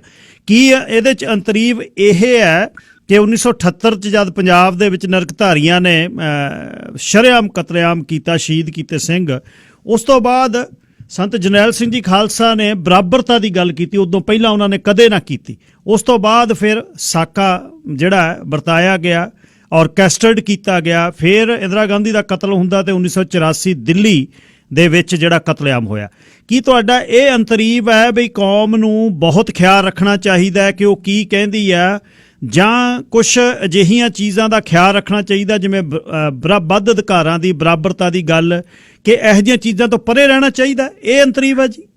ਨਹੀਂ ਜੀ, ਬਿਲਕੁਲ ਨਹੀਂ। ਅਸਲ ਵਿੱਚ ਮੇਰਾ ਮਕਸਦ ਜਾਂ ਮੇਰਾ ਜਿਹੜਾ ਡਰ ਆ ਉਹ ਹੈਗਾ ਵੀ ਆਪਾਂ ਇਹ ਸਮਝਣ ਦੀ ਟਰਾਈ ਕਰੀਏ ਵੀ ਜਿਹੜੀ ਉੱਥੋਂ ਦੀ ਸੱਤਾਧਾਰੀ ਜਿਹੜੀ ਪਾਰਟੀ ਆ ਜਾਂ ਜਿਹੜਾ ਕਹਿ ਲਓ ਮਸ਼ੀਨਰੀ ਆ, ਉਹ ਕਿਸੇ ਵੀ ਪਾਰਟੀ ਦੀ ਹੋਊ। ਜਦੋਂ 1984 ਵਿੱਚ ਉਹ ਕਾਂਗਰਸ ਸੀ, ਅੱਜ ਬੀਜੇਪੀ ਆ। ਅਸਲ 'ਚ ਉਹ ਕਿਵੇਂ ਕੀ ਖੇਡਦੀ ਆ, ਜਦੋਂ ਕਿਸੇ ਵੀ ਵਰਗ ਨੇ ਉਹਨਾਂ ਦੇ ਏਜੰਡੇ ਦੇ ਉਲਟ ਜਾ ਕੇ, ਜੋ ਵੀ ਉਹਨਾਂ ਦਾ ਏਜੰਡਾ ਟਾਈਮ ਦਾ ਰਿਹਾ ਹੋਇਆ, ਉਹਦੇ ਉਲਟ ਜਾ ਕੇ ਉਹਨੂੰ ਚੈਲੰਜ ਕਰਨ ਦੀ ਕੋਸ਼ਿਸ਼ ਕੀਤੀ, ਤਾਂ ਉਹਨੇ ਉਸ ਵਰਗ ਨੂੰ ਕੁਚਲਿਆ ਕਿਵੇਂ। ਉਹ ਕੁਚਲਣ ਦੇ ਲਈ ਉਹਦੇ ਜਿਹੜੇ ਨੀਤੀਆਂ ਕੀ ਰਹੀਆਂ, ਉਹਦੇ ਡਿਜ਼ਾਈਨ ਕੀ ਰਹੇ, ਉਹਨੇ ਮੀਡੀਆ ਨੂੰ ਕਿਸ ਤਰੀਕੇ ਨਾਲ ਵਰਤਿਆ, ਇਸ ਐਂਗਲ ਤੋਂ ਨਾ ਕਿ, ਕਿਉਂਕਿ ਅਦਰਵਾਈਜ਼ ਤਾਂ ਫਿਰ ਤਾਂ ਰੌਲਾ ਹੀ ਕੋਈ ਨਹੀਂ ਹੈਗਾ। ਫਿਰ ਤਾਂ ਤੁਸੀਂ ਬਿਲਕੁਲ ਜਿਹੜੇ ਆਪਦੇ ਜਿਹੜੇ ਜ਼ਮੀਨੀ ਹੱਕ ਆ ਉਹਨਾਂ ਨੂੰ ਛੱਡ ਕੇ ਤਾਂ ਤੁਸੀਂ ਕਿਤੇ ਵੀ ਬੜੇ ਆਰਾਮ ਨਾਲ ਰਹਿ ਸਕਦੇ ਹੋ। ਫਿਰ ਕੋਈ ਕਤਲੇਆਮ ਨਹੀਂ। ਹਾਂਜੀ, ਫਿਰ ਕੋਈ ਕਤਲੇਆਮ ਨਹੀਂ, ਕਿਤੇ ਵੀ ਹੈ ਨਹੀਂ। ਸੋ ਮੇਰਾ ਭਾਵ ਇਹ ਸੀਗਾ ਵੀ ਅਸੀਂ ਉਸ ਸਟੇਟ ਦੇ ਡਿਜ਼ਾਈਨ ਨੂੰ ਸਮਝਣ ਦੀ ਕੋਸ਼ਿਸ਼ ਕਰੀਏ, ਉਹਨੇ ਕਿਵੇਂ ਕਿਵੇਂ ਟਾਈਮ ਟੂ ਟਾਈਮ, ਕਿਉਂਕਿ ਖਾਸ ਕਰਕੇ ਜਿਵੇਂ ਤੁਸੀਂ ਕਿਹਾ 1984 ਨੇ ਸਾਨੂੰ ਜਗਾਇਆ, ਜਿਹੜੇ ਵੀ ਆਪਾਂ ਛੋਟੀ ਉਮਰ 'ਚ ਸੀ, ਉਦੋਂ ਬਾਅਦ ਆਪਾਂ ਦੇਖਿਆ ਵੀ ਉਹ ਦੌਰ ਕੀ ਸੀਗਾ। ਪਰ ਇੱਕ ਬਹੁਤ ਲੰਬਾ ਸਮਾਂ ਸਾਨੂੰ ਲੱਗ ਗਿਆ ਉਸ ਚੀਜ਼ ਨੂੰ ਸਮਝਣ ਲਈ, ਕਿਉਂਕਿ ਜੇ ਆਪਾਂ ਉਦੋਂ ਦੀਆਂ ਇਮੀਡੀਏਟ ਜਿਹੜੇ ਵੀ ਸਾਡੇ ਪਤਵੰਤ ਤੇ ਵਿਦਵਾਨ ਸੀਗੇ ਉਹਨਾਂ ਦੀਆਂ ਆਪਾਂ ਵੀਡੀਓ ਕੱਢੀਏ, ਉਹਨਾਂ ਦੇ ਬਿਆਨ ਕੱਢੀਏ, ਉਹਦੇ ਵਿੱਚ ਜਸਟਿਸ ਨਰੂਲਾ ਵਰਗੇ ਆ ਜਾਂਦੇ ਆ, ਪਤਵੰਤ ਸਿੰਘ ਵਰਗੇ ਆ ਜਾਂਦੇ ਆ। ਹਾਂਜੀ, ਇੱਕ ਲੰਬਾ ਸਮਾਂ ਕਨਫਿਊਜ਼ਨ ਬਣੀ ਰਹੀ ਵੀ ਸ਼ਾਇਦ ਜਿਹੜਾ ਸਾਡਾ ਕਤਲੇਆਮ ਹੋਇਆ ਉਹ ਸਾਡੀਆਂ ਗਲਤੀਆਂ ਦੇ ਵਿੱਚੋਂ ਹੀ ਹੋਇਆ। ਪਰ ਜਦੋਂ ਉਹਨੂੰ 30 ਸਾਲ ਲੱਗ ਗਏ ਸਾਨੂੰ ਸਮਝਣ ਨੂੰ ਵੀ ਉਦੋਂ ਤਾਂ ਹਲੇ ਕੋਈ ਇਵੈਂਟ ਵੀ ਹੋਈ ਨਹੀਂ ਸੀ, ਜਦੋਂ ਦਾ ਉਹ ਪਲਾਨ ਹੋ ਚੁੱਕਿਆ ਸੀਗਾ। ਸੋ ਉਸ ਲਾਈਟ ਦੇ ਵਿੱਚ ਮੇਰਾ ਇੱਕ ਖਦਸ਼ਾ ਜ਼ਾਹਰ ਕਰਨ ਦਾ ਸੀਗਾ ਵੀ ਘਟਨਾਵਾਂ ਹੁੰਦੀਆਂ ਵਾ ਚੰਗੀਆਂ ਮਾੜੀਆਂ, ਆਪਾਂ ਉਹ ਘਟਨਾਵਾਂ ਦਾ ਵਿਸ਼ਲੇਸ਼ਣ ਕੀਤੇ ਬਿਨਾਂ ਆਪਾਂ ਦੇਖੀਏ ਵੀ ਅਸਲ ਦੇ ਵਿੱਚ ਅਪਰੋਚ ਕੀ ਆ ਸਟੇਟ ਦੀ, ਉਹ ਸੀ। ਹਾਂਜੀ। ਅੱਛਾ ਸਰ ਸਾਹਿਬ, ਇੱਕ ਆਪਾਂ ਇਕੱਠੇ ਜੇ ਵੱਡੇ ਹੋਏ ਆ ਤੇ ਇੱਥੇ ਵੀ ਜਦ ਦੇ ਪਿਛਲੇ 20 ਸਾਲਾਂ ਤੋਂ ਆਲੇ ਦੁਆਲੇ ਰਹੇ ਆ ਇੱਕ ਦੂਜੇ ਦੇ, ਇੱਕ ਮੈਨੂੰ ਦੱਸਿਓ, ਇੱਕ ਬਹੁਤ ਵੱਡਾ ਡਿਸਕਸ਼ਨ ਆ ਇੱਥੇ ਚੱਲ ਰਿਹਾ ਮੀਡੀਆ ਦੇ ਵਿੱਚ ਬਈ ਉਹ ਕਿਸਾਨੀ ਮੰਗਾਂ ਦੇ ਵਿੱਚ, ਕਿਉਂਕਿ ਉਸ ਇਕੱਠ ਦੇ ਵਿੱਚ 2 ਲੱਖ ਬੰਦੇ ਦੇ ਵਿੱਚੋਂ ਅਲੱਗ-ਅਲੱਗ ਧਾਰਨਾਵਾਂ ਦੇ ਲੋਕ ਗਏ ਹੋਏ ਆ, ਕੋਈ ਖੱਬੇ ਪੱਖੀ ਆ, ਕੋਈ ਸੱਜੇ ਪੱਖੀ ਆ, ਕੋਈ ਆਮ ਆਦਮੀ, ਕੋਈ ਕਾਂਗਰਸ ਆ, ਕੋਈ ਅਕਾਲੀ ਆ, ਸਭ ਇਕੱਠੇ ਬੈਠੇ ਆ। ਇੱਕ ਗੱਲ ਉਹਦੇ 'ਚ ਕੁਝ ਜਿਹੜੇ ਸੁਰ ਨੇ, ਜਿਵੇਂ ਦੀਪ ਸਿੱਧੂ ਦੀ ਗੱਲ ਇਹ ਆਪਾਂ ਸਪੈਸੀਫਿਕਲੀ ਕਰ ਲਈਏ ਵੀ ਹਾਂ ਉਹਨੇ ਜਿਹੜੇ ਵੱਧ ਅਧਿਕਾਰਾਂ ਦੀ ਗੱਲ ਇਹਦੇ ਵਿੱਚ ਕਰਕੇ ਵਿਆਹ 'ਚ 20 ਦਾ ਲੇਖਾ ਕਰ ਦਿੱਤਾ। ਇਹ ਤੁਹਾਡੀ ਆਪਣੀ ਸਟੇਟਮੈਂਟ ਹੈ, ਤੁਸੀਂ ਇਸ ਨੂੰ ਕਿਵੇਂ ਸੋਚਦੇ ਹੋ ਵੀ ਕੀ ਉਹ ਕਿਸਾਨ ਸੰਘਰਸ਼ ਆ ਜਿਹੜਾ ਸਪੈਸੀਫਿਕਲੀ ਕਿਸਾਨ ਮੰਗਾਂ ਦੇ ਹੀ ਆਲੇ ਦੁਆਲੇ ਰਹਿਣਾ ਚਾਹੀਦਾ, ਹੋਰ ਉਹ 'ਚ ਗੱਲ ਨਹੀਂ ਹੋਣੀ ਚਾਹੀਦੀ ਕੋਈ? ਈਵਨ ਤੁਸੀਂ ਜਿਹਨੂੰ ਮੰਗਾਂ ਦੇ ਆਲੇ ਦੁਆਲੇ ਵੀ ਰੱਖ ਲਓ ਤਾਂ ਵੀ ਮੈਂ ਇਹ ਬੜਾ ਕਹਿ ਲਓ ਵੀ ਮੇਰਾ ਮਨ ਇਸ ਗੱਲ ਤੇ ਬੜਾ ਖੜਦਾ ਵਾ ਵੀ ਸਰਕਾਰ ਨੇ ਕੋਈ ਨਾ ਕੋਈ ਬਹਾਨਾ ਕੁਛ ਨਾ ਕੁਛ ਲੱਭ ਲੈਣਾ। ਜੇ ਹੁਣ ਤੁਸੀਂ ਬਹੁਤ ਦੂਰ ਨਾ ਜਾਓ, ਬਹੁਤ ਰੀਸੈਂਟ ਹਿਸਟਰੀ 'ਚ ਚਲੇ ਜਾਓ, ਆਪਰੇਸ਼ਨ ਗ੍ਰੀਨ ਹੰਟ ਵੀ ਤਾਂ ਸਿਰਫ ਉਹਨਾਂ ਦੀਆਂ ਰਿਸੋਰਸਿਸ ਤੇ ਉੱਤੇ ਹੀ ਫੋਕਸ ਸੀਗਾ, ਪਰ ਉਹਨੂੰ ਕ੍ਰਸ਼ ਕਿਵੇਂ ਕੀਤਾ, ਠੀਕ ਹੈ। ਉਹ ਅਸਲ ਦੇ ਵਿੱਚ ਸਾਨੂੰ ਸਮਝਣ ਦੀ ਲੋੜ ਇਹ ਆ ਵੀ ਨੋ ਮੈਟਰ ਵਟ ਵੀ ਸਰਕਾਰ ਦਾ ਜਿਹੜਾ ਸਟੈਂਡ ਕੀ ਆ, ਉਹ ਕਿੱਥੇ ਖੜੀ ਆ ਤੇ ਉਹਨੂੰ ਅਚੀਵ ਕਰਨ ਲਈ ਉਹ ਕੀ ਨਹੀਂ ਕਰ ਸਕਦੀ। ਸੋ ਉਹਦੇ ਆਪਣੇ ਕੋਲ ਅੱਜ ਸਭ ਤੋਂ ਵੱਡੀ ਉਦਾਹਰਨ ਜਸਟਿਸ ਸ਼ਾਹ ਦੀ ਰਿਪੋਰਟ ਗੋਧਰਾ ਕਾਂਡ ਦੀ ਪਈ ਆ ਜੀ। ਸਾਰਾ ਕੁਛ ਹੀ ਮੈਨੂਫੈਕਚਰ ਕਰਤਾ, ਸਾਰਾ ਕੁਛ, ਤੇ ਉਸ ਤੋਂ ਬਾਅਦ ਉਹ ਉਸ ਤੇ ਕਤਲੇਆਮ ਡਿਜ਼ਾਈਨ ਕੀਤਾ। ਉਸ ਤੋਂ ਬਾਅਦ ਉਹ ਸਟੇਟ ਪਾਵਰ, ਸੂਬੇ ਦੀ ਪਾਵਰ ਤੇ ਅੱਜ ਦੇਸ਼ ਦੀ ਪਾਵਰ ਹੱਥ 'ਚ। ਸੋ ਜਿੰਨਾ ਚਿਰ ਅਸੀਂ ਉਸ ਚੀਜ਼ ਨੂੰ ਨਹੀਂ ਸਮਝਦੇ, ਅਸੀਂ ਬਿਲਕੁਲ ਇਸ ਚੀਜ਼ਾਂ 'ਚ ਜਾਵਾਂਗੇ ਵੀ ਪਤਾ ਨਹੀਂ ਸਾਡੀਆਂ ਜਿਹੜੀਆਂ, ਚਾਹੇ ਉਹਨੂੰ ਕੁਛ ਗਲਤੀਆਂ ਕਹਿ ਲਓ, ਕੋਈ ਗਲਤੀ ਨਹੀਂ ਵੀ ਕਹੂਗਾ, ਕੋਈ ਗਲਤੀ ਕਹੂਗਾ ਵੀ ਉਹ ਜ਼ਿੰਮੇਵਾਰ ਆ। ਦਰਅਸਲ 'ਚ ਪਛਾਣਨ ਦੀ ਲੋੜ ਇਹ ਆ, ਨਹੀਂ ਜ਼ਿੰਮੇਵਾਰ ਕੀ ਆ। ਜ਼ਿੰਮੇਵਾਰ ਜਿਹੜਾ ਇੱਕ ਬੜਾ ਸਿਸਟੇਮੈਟਿਕ ਜਿਹੜਾ ਕੈਂਪੇਨ ਚੱਲ ਰਹੀ ਹੈ ਮੀਡੀਆ ਦੇ ਥਰੂ ਤੇ ਦੂਜਿਆਂ ਦੇ ਥਰੂ, ਉਹਨੇ ਇੱਕ ਮਾਹੌਲ ਕ੍ਰੀਏਟ ਕਰਨਾ, ਉਹਨੇ ਉਸੇ ਚੀਜ਼ ਨੂੰ ਕਿਵੇਂ ਰੰਗ ਦੇਣਾ, ਇਹ ਉਹਨਾਂ ਦੇ ਹੱਥ ਵਿੱਚ ਆ। ਜਿਸ ਤਰ੍ਹਾਂ ਇਸ ਚੀਜ਼ ਨੂੰ ਸਮਝਣ ਦੀ ਬਹੁਤ ਜ਼ਰੂਰਤ ਆ। ਵਰਖਾ ਦੱਤ ਦੀ ਜਿਹੜੀ ਦੀਪ ਸਿੱਧੂ ਨਾਲ ਇੰਟਰਵਿਊ ਹੈ, ਉਹ 'ਚ ਵਰਖਾ ਦੱਤ ਜਿਹੜੀ 84 ਦੇ ਏੜ ਗੇੜ 'ਚ ਜੁੰਮੀ ਆ, ਉਹ ਸੰਤਾਂ ਨੂੰ ਸ਼ਰੇਆਮ ਅੱਤਵਾਦੀ ਕਹਿ ਰਹੀ ਹੈ, ਉਹ ਡਿਫੈਂਡ ਕਰ ਰਿਹਾ। ਉਹ ਕਹਿੰਦਾ ਕਿਵੇਂ ਅੱਤਵਾਦੀ ਹੋ ਗਿਆ ਜੇ ਵੱਧ ਅਧਿਕਾਰਾਂ ਦੀ ਉਹ ਗੱਲ ਕਰਦਾ, ਬਰਾਬਰਤਾ ਦੀ ਗੱਲ ਕਰਦਾ, ਦੇਸ਼ 'ਚ ਸਾਰੇ ਰੰਗ-ਬੰਨ ਇੱਕ ਜਗ੍ਹਾ ਤੇ ਵੰਨ-ਸਵੰਨਤਾ ਹੋਵੇ, ਡਾਇਵਰਸਿਟੀ ਹੋਵੇ, ਕਿਉਂ ਉਹ ਅੱਤਵਾਦੀ ਹੈ? ਕਿਉਂਕਿ ਹੁਣ ਵਰਖਾ ਨੂੰ ਪਤਾ ਹੈ ਕਿ ਉਹ ਕੀ ਪਲੇ ਕਰ ਰਹੀ ਹੈ, ਦੀਪ ਸਿੱਧੂ ਉੱਥੇ ਕੀ ਪਲੇ ਕਰ ਰਿਹਾ ਉਹ ਦੀਪ ਨੂੰ ਪਤਾ। ਅਖੀਰ ਦੇ ਵਿੱਚ ਇਉਂ ਦੱਸਿਓ ਜੀ, ਫਿਰ ਇਹ ਤਾਂ ਇੱਥੇ ਹੀ ਆਪਾਂ ਕਨਕਲੂਡ ਕਰ ਸਕਦੇ ਹਾਂ ਵੀ ਖਿਆਲ ਰੱਖੋ ਅਸੀਂ ਕੀ ਕਰਦੇ ਹਾਂ। ਇੱਕ ਬੁੱਧੀਜੀਵੀ ਨਾ ਕਹਾਂ, ਇੱਕ ਐਕਟਿਵਿਸਟ ਕਹਿ ਦੇਵਾਂ ਤੇ ਖਿਆਲ ਰੱਖਣ ਵਾਲੇ ਪੰਜਾਬ ਦਾ ਇੱਕ ਸਿੱਖ ਦੇ ਤੌਰ ਤੇ ਕਹਿ ਦੇਵਾਂ, ਫਿਰ ਸਾਨੂੰ ਖਿਆਲ ਰੱਖਣ ਦੀ ਕੀ ਲੋੜ ਹੈ ਸਰਦਾਰ ਸੁਖਦੀਪ ਸਿੰਘ ਜੀ, ਜਿਹਦੇ 'ਚ ਅਸੀਂ ਸ਼ਿਕਾਰ ਨਾ ਹੋਈਏ? ਸਾਨੂੰ ਸਭ ਤੋਂ ਜ਼ਿਆਦਾ ਖਿਆਲ ਰੱਖਣ ਦੀ ਲੋੜ ਇਹ ਆ ਵੀ ਜਿਹੜੀ ਸਰਕਾਰ ਟਾਈਮ ਟੂ ਟਾਈਮ, ਜੇ ਅਸੀਂ ਉਹਦੇ ਸਿਰਫ ਪਿਛਲੇ ਜਿਹੜੇ ਪੈਟਰਨ ਨੂੰ ਮੰਨ ਕੇ ਜੋ ਅਸੀਂ ਹੰਢਾਇਆ, ਜੋ ਅਸੀਂ ਦੇਖਿਆ, ਅਸੀਂ ਉਹਦੇ ਤੋਂ ਲੈਸਨ ਲੈਂਦੇ ਆ, ਅਸੀਂ ਉਹ ਤੋਂ ਸਬਕੇ ਲੈਂਦੇ ਆ।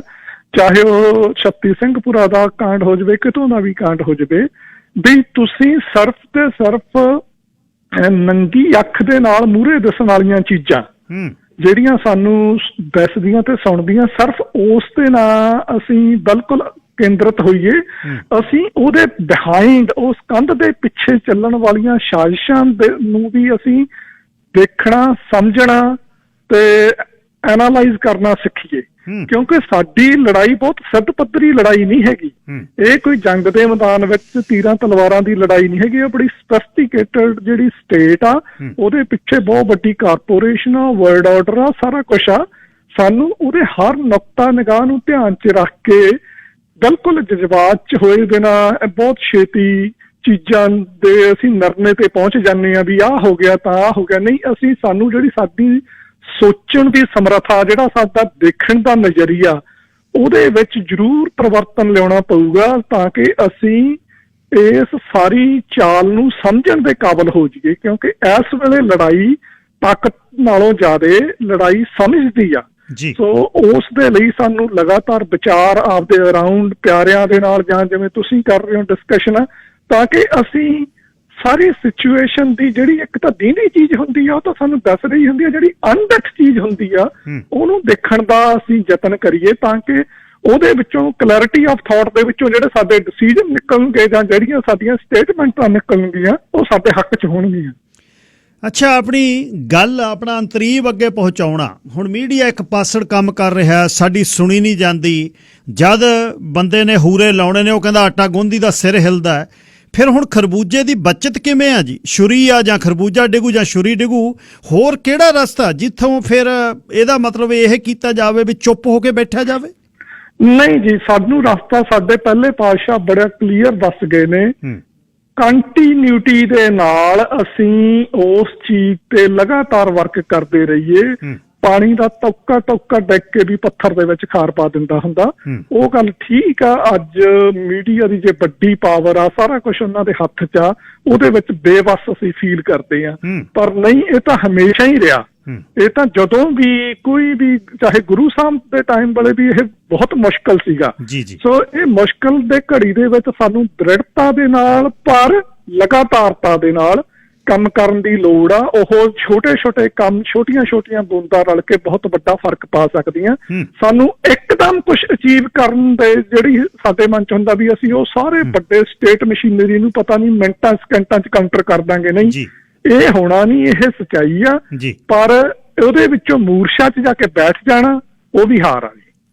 ਧੰਨਵਾਦ ਬਹੁਤ ਬਹੁਤ। ਪਹਿਲੀ ਤਾਂ ਗੱਲ, ਇਹ ਬਾਰਡਰ ਤੋੜ ਕੇ ਮੇਨ ਸਟ੍ਰੀਮ ਮੀਡੀਆ ਦੇ ਵਿੱਚ ਜਾਣਾ, ਗੱਲਬਾਤ ਕਰਨੀ ਤੇ ਦ੍ਰਿੜਤਾ ਦਿਖਾਉਣੀ, ਫਾਈਨਲ ਅਸਾਲਟ ਵਰਗੀਆਂ ਡਾਕੂਮੈਂਟਰੀਜ਼ ਬਣਾਉਣੀਆਂ, ਇਹ ਬਹੁਤ ਵਧੀਆ। ਤੇ ਪਲੀਜ਼ ਮੈਂ ਸਾਰਿਆਂ ਨੂੰ ਬੇਨਤੀ ਕਰਦਾ, ਫਾਈਨਲ ਅਸਾਲਟ ਪਾਣੀਆਂ ਦਾ ਜਿਹੜਾ ਆਖਰੀ ਹਮਲਾ ਹੈ, ਜਿਹ 'ਚ ਪਾਣੀ ਕਿਵੇਂ ਖੋਇਆ ਗਿਆ, ਸਰਦਾਰ ਸੁਖਦੀਪ ਸਿੰਘ ਤੇ ਉਹਨਾਂ ਦੇ ਦੋਸਤਾਂ ਮਿੱਤਰਾਂ ਨੇ ਰਲ ਕੇ ਇਸ 'ਤੇ ਬੜਾ ਕੰਮ ਕੀਤਾ। ਸਰਦਾਰ ਸਾਹਿਬ, ਧੰਨਵਾਦ ਬਹੁਤ ਬਹੁਤ ਤੁਹਾਡੇ ਸਮੇਂ ਲਈ। ਫਿਰ ਕਦੇ ਗੱਲਬਾਤ ਹੋਏਗੀ। ਵਾਹਿਗੁਰੂ ਜੀ ਕਾ ਖਾਲਸਾ, ਵਾਹਿਗੁਰੂ ਜੀ ਕੀ ਫਤਿਹ। ਵਾਹਿਗੁਰੂ ਜੀ ਕੀ ਫਤਿਹ ਵੀਰ ਜੀ। ਸਰਦਾਰ ਸੁਖਦੀਪ ਸਿੰਘ ਗੱਲਬਾਤ ਕਰ ਰਹੇ ਸੀ। ਉਹਨਾਂ ਦਾ ਅੰਤਰੀਵ ਜਿਹੜਾ, ਤੁਸੀਂ ਪਲੀਜ਼ ਜਿੰਨੇ ਵੀ ਹੋ, ਜੇ ਆਪਾਂ ਹੱਥ ਤੰਗ ਆ ਅੰਗਰੇਜ਼ੀ ਦੇ ਵਿੱਚ, ਜਿਵੇਂ ਮੇਰਾ ਵੀ, ਪਰ ਉਹ ਜਵਾਕਾਂ ਨੂੰ ਕਹਿ ਦਿਓ ਤਰਜਮਾ ਕਰਕੇ ਆਪਾਂ ਨੂੰ ਦੱਸਣਗੇ ਕਿ ਉਹਦਾ ਅੰਤਰੀਵ ਕੀ ਹੈ। ਜਿਹੜਾ ਇਹਨਾਂ ਨੇ ਸਰਦਾਰ ਸੁਖਦੀਪ ਸਿੰਘ ਨੇ ਗੱਲ ਕੀਤੀ ਹੈ, ਤੇ ਬਹੁਤ ਵਧੀਆ ਉਹਨਾਂ ਨੇ ਇਹਦੇ ਵਿੱਚ ਗੱਲ ਕੀਤੀ ਹੈ ਕਿ ਇਹ ਵੀ ਗੱਲ ਠੀਕ ਨਹੀਂ ਕਿ ਪੱਥਰ ਦੇ ਵਿੱਚ ਸਿਰ ਮਾਰਨਾ, ਪਰ ਇਹ ਵੀ ਗੱਲ ਠੀਕ ਨਹੀਂ ਵੀ ਪੱਥਰ ਵੱਲ ਝਾਕਣਾ ਵੀ ਨਹੀਂ, ਵੀ ਜਿਵੇਂ ਪੱਥਰ ਰੁੜਦਾ ਉਹ ਰੁੜੀ ਜਾਵੇ। ਹਾਂ, ਇਹ ਬਹੁਤ ਸਿਆਣੀ ਗੱਲ ਹੈ ਕਿ ਵਕਤ ਦੇ ਹਿਸਾਬ ਦੇ ਨਾਲ ਆਪਣੇ ਆਪ ਨੂੰ ਸਾਂਭ ਕੇ ਰੱਖਣ ਦੀ ਬਹੁਤ ਜ਼ਰੂਰਤ ਹੈ ਕਿ ਸਾਡੇ ਨਾਲ ਕੁਛ ਅਜਿਹਾ ਨਾ ਹੋ ਜਾਵੇ ਜਿਹੜਾ ਦੁਸ਼ਮਣ ਕਰਨਾ ਚਾਹੁੰਦਾ ਤੇ ਅਸੀਂ ਉਹਦਾ ਹਥਿਆਰ ਨਾ ਬਣ ਜਾਈਏ। ਹੁਣ ਖਬਰਾਂ ਹੋਣਗੀਆਂ, ਖਬਰਾਂ ਤੋਂ ਬਾਅਦ 10 ਕੁ ਮਿੰਟ ਤੁਹਾਡੀਆਂ ਅਗਲੇ ਕਾਲਸ, ਤੇ ਉਸ ਤੋਂ ਬਾਅਦ ਰੋਮਨਪ੍ਰੀਤ ਕੌਰ ਗੱਲਬਾਤ ਬੱਚੀ ਕਰੇਗੀ ਕਿ ਅੰਤਰਰਾਸ਼ਟਰੀ ਵਿਦਿਆਰਥੀਆਂ ਨੂੰ ਕੀ ਮੁਸ਼ਕਲਾਂ ਆਉਂਦੀਆਂ ਨੇ। ਤੁਹਾਡੇ ਸਵਾਲ ਵੀ ਲਏ ਜਾਣਗੇ। ਗਲੋਬਲ ਨਿਊਜ਼ ਦੀ ਜਿਹੜੀ ਇਹ ਅੱਜ ਖਬਰ ਛਪੀ, ਆਰਟੀਕਲ ਛਪਿਆ, ਲੇਖ ਛਪਿਆ, ਕੱਲ੍ਹ ਛਪਿਆ ਖੈਰੀ, BC residents fear further violence in India as farmers' protests trigger trauma from 1984। ਸਰਦਾਰ ਸੁਖਦੀਪ ਸਿੰਘ ਉਹਨਾਂ ਨੇ ਇਹ 'ਚ ਇੰਟਰਵਿਊ ਕੀਤਾ ਤੇ ਹਰਮਨ ਕੰਦੋਲਾ ਉਹਨਾਂ ਨੇ ਕੀਤਾ ਜਿਹੜੇ ਵਕੀਲ ਨੇ ਅਲਬਰਟਾ ਤੋਂ, ਵਰਲਡ ਸਿੱਖ ਆਰਗੇਨਾਈਜੇਸ਼ਨ ਦੇ ਵਾਈਸ ਪ੍ਰੈਜ਼ੀਡੈਂਟ ਨੇ ਅਲਬਰਟਾ ਦੇ, ਉਹਨਾਂ ਨੇ ਵੀ ਇਹਦੇ ਵਿੱਚ ਇੰਟਰਵਿਊ ਕੀਤੀ ਆ। ਤੁਸੀਂ ਇਹਨੂੰ ਪੜ੍ਹਿਓ ਕਿ ਇਹਦੇ ਦਾ ਅੰਤਰੀਵ ਕੀ ਆ। ਤੇ 10:10 ਤੱਕ 15 ਮਿੰਟ ਤੱਕ ਮੈਂ ਤੁਹਾਡੇ ਨਾਲ ਗੱਲਬਾਤ ਕਰਨੀ ਆ। ਫਿਰ ਰੋਮਨਪ੍ਰੀਤ ਕੌਰ ਸਟੂਡੈਂਟਸ ਇੰਟਰਨੈਸ਼ਨਲ ਸਟੂਡੈਂਟਸ ਨੂੰ ਕੀ ਮੁਸ਼ਕਲਾਂ ਨੇ ਅਗਲੀ ਸੈਗਮੈਂਟ ਦੇ ਵਿੱਚ ਮੇਰੇ ਨਾਲ ਸ਼ਾਮਲ ਹੋਏਗੀ। ਤੁਸੀਂ ਸਵਾਲ ਪੁੱਛੋ ਕਿ ਤੁਹਾਡੇ ਪਰਿਵਾਰ 'ਚ ਆਉਣ ਵਾਲੇ ਰਹਿਣ ਵਾਲੇ ਜਵਾਕ ਬਹੁਤ ਨੇ, ਤੁਸੀਂ ਉਸ ਰੋਮਨ ਤੋਂ ਸਾਰੇ ਸਵਾਲ ਪੁੱਛ ਸਕਦੇ ਹੋ। ਸਾਰਿਆਂ ਨੂੰ ਹੁਣੇ ਸ਼ੁਰੂ 'ਚ ਮੈਂ ਬੇਨਤੀ ਕਰਾਂ, ਪਲੀਜ਼, ਮੈਂ ਤੁਹਾਨੂੰ ਕੱਟ ਸ਼ਾਰਟ ਨਹੀਂ ਕਰਨਾ ਚਾਹੁੰਦਾ ਹੈ, ਪਰ ਸੰਖੇਪ ਰੱਖਿਆ ਕਰੋ ਕਿ ਵੱਧ ਕਾਲਰ ਗੱਲ ਕਰ ਸਕਣ, ਕਿਉਂਕਿ ਕਾਲਰਸ ਦਾ ਇਹ ਮਨ 'ਚ ਉਹਨਾਂ ਦੇ ਰਹਿੰਦਾ ਹੈ ਕਿ ਸਾਨੂੰ ਸਮਾਂ ਘੱਟ ਮਿਲਦਾ। ਰਾਜਸਥਾਨੀ ਸਾਹਿਬ, ਲਾਈਨ ਨੰਬਰ 1। ਹਾਂਜੀ ਗਿੱਲ ਸਾਹਿਬ, ਸਤਿ ਸ੍ਰੀ ਅਕਾਲ। ਸਤਿ ਸ਼੍ਰੀ ਅਕਾਲ ਜੀ। ਮੈਂ ਕਦੇ ਬਾਹਰ ਟਾਈਮ ਨਹੀਂ ਲਿਆ ਤੇ ਮੈਂ ਤਾਂ ਤੁਹਾਡਾ ਇੱਕ ਅੱਛੇ ਹੋਸਟ ਦੇ ਨਾਤੇ ਤੁਸੀਂ ਜਿਸ ਵੇਲੇ ਜੀ ਮੈਨੂੰ ਤੁਸੀਂ ਠੀਕ ਕਰਦੇ ਹੋ, ਆ ਕੇ ਦੱਸਦੇ ਹੋ, ਧੰਨਵਾਦ। ਹਾਂਜੀ, ਤਾਂ ਇਹ ਦੇਖੋ ਉਹ ਟਾਈਮ ਜਿਹੜੀ ਅੱਜ ਦੀ ਸਥਿਤੀ ਹੈ ਨਾ ਹੁਣ, ਜਿਹੜੇ ਕਈ ਵਾਰ ਨਾ ਮੈਥੋਂ ਨਿਕਲ ਜਾਂਦੀ ਗੱਲ ਵੀ ਘਰ ਦਾ ਭੇਤੀ ਲੰਕਾ ਢਾਵੇ, ਅੰਦਰੋਂ ਵੀ ਚਪੇੜ ਵੱਜ ਗਈ ਆ ਤੇ ਸਰਕਾਰ ਦੇ ਮੂੰਹ ਤੇ ਵੀ ਚਪੇੜ ਵੱਜ ਗਈ ਹੈਗੀ ਆ। ਟਕੈਤ ਨੇ ਮਤਲਬ ਇਹ ਦੋਹਾਂ ਨੂੰ ਫੇਲ ਕਰਤਾ। ਮਤਲਬ ਇਹ ਵੱਧ ਅਧਿਕਾਰਾਂ ਵਾਲਾ ਜਿਹੜਾ ਸੀਗਾ ਦੀਪ ਸਿੱਧੂ ਦਾ ਮਸਲਾ, ਤੇ ਭਾਰਤ ਸਰਕਾਰ ਨੂੰ ਵੀ ਨਮੋਸ਼ੀ ਪੈ ਗਈ ਆ। ਤੇ ਜਿਹੜੇ ਅੰਦਰੂਨੀ ਤੁਹਾਡੇ ਪੰਜਾਬ ਦੇ ਵਿੱਚ ਇਹ ਜਿਹਾ ਕੁਝ ਚਾਹੁੰਦੇ ਸੀਗੇ ਸ਼ਰਾਰਤੀ ਲੋਕ, ਆਪਣੇ ਪੰਜਾਬ 'ਚ ਕਿਹਾ ਕਰੋ, ਤੁਹਾਡਾ ਕਿਉਂ ਕਹਿੰਦੇ ਹੋ ਤੁਸੀਂ? ਚਲੋ ਅੱਛਾ, ਆਪਣੇ ਪੰਜਾਬ 'ਚ ਉਹਨਾਂ ਦੇ ਮੂੰਹ ਤੇ ਵੀ ਇੱਕ ਤਰ੍ਹਾਂ ਦੀ ਚਪੇੜ ਵੱਜ ਗਈ, ਮੈਂ ਸਾਫ਼ ਹੀ ਦੱਸ ਦਿੰਦਾ। ਤੇ ਜਿਹੜਾ ਉਹ ਸਮਾਂ ਸੀਗਾ ਪਹਿਲਾ ਪ੍ਰਮਾਤਮਾ ਨਾ ਲਿਆਵੇ, ਉਹ ਸਮੀਕਰਨ ਹੋਰ ਸੀਗੇ। ਉਹਦੇ ਵਿੱਚ ਵੀ ਸ਼੍ਰੋਮਣੀ ਅਕਾਲੀ ਦਲ ਵੀ ਦੋਸ਼ੀ ਆ ਜਿਨ੍ਹਾਂ ਨੇ ਇਹ ਮੂਵਮੈਂਟ ਲਿਆਂਦੀ ਵੱਧ ਅਧਿਕਾਰਾਂ ਦੀ, ਤੇ ਸਰਕਾਰ ਵੀ ਦੋਸ਼ੀ ਸੀਗੀ। ਉਹ ਪ੍ਰਮਾਤਮਾ ਨਾ ਲਿਆਵੇ। ਜਿਹੜਾ ਅੱਜ ਦਾ ਸਮੀਕਰਨ ਹੈਗਾ, ਕਦੇ ਵੀ ਇਹ ਚੀਜ਼ ਨਹੀਂ ਹੋਊਗੀ।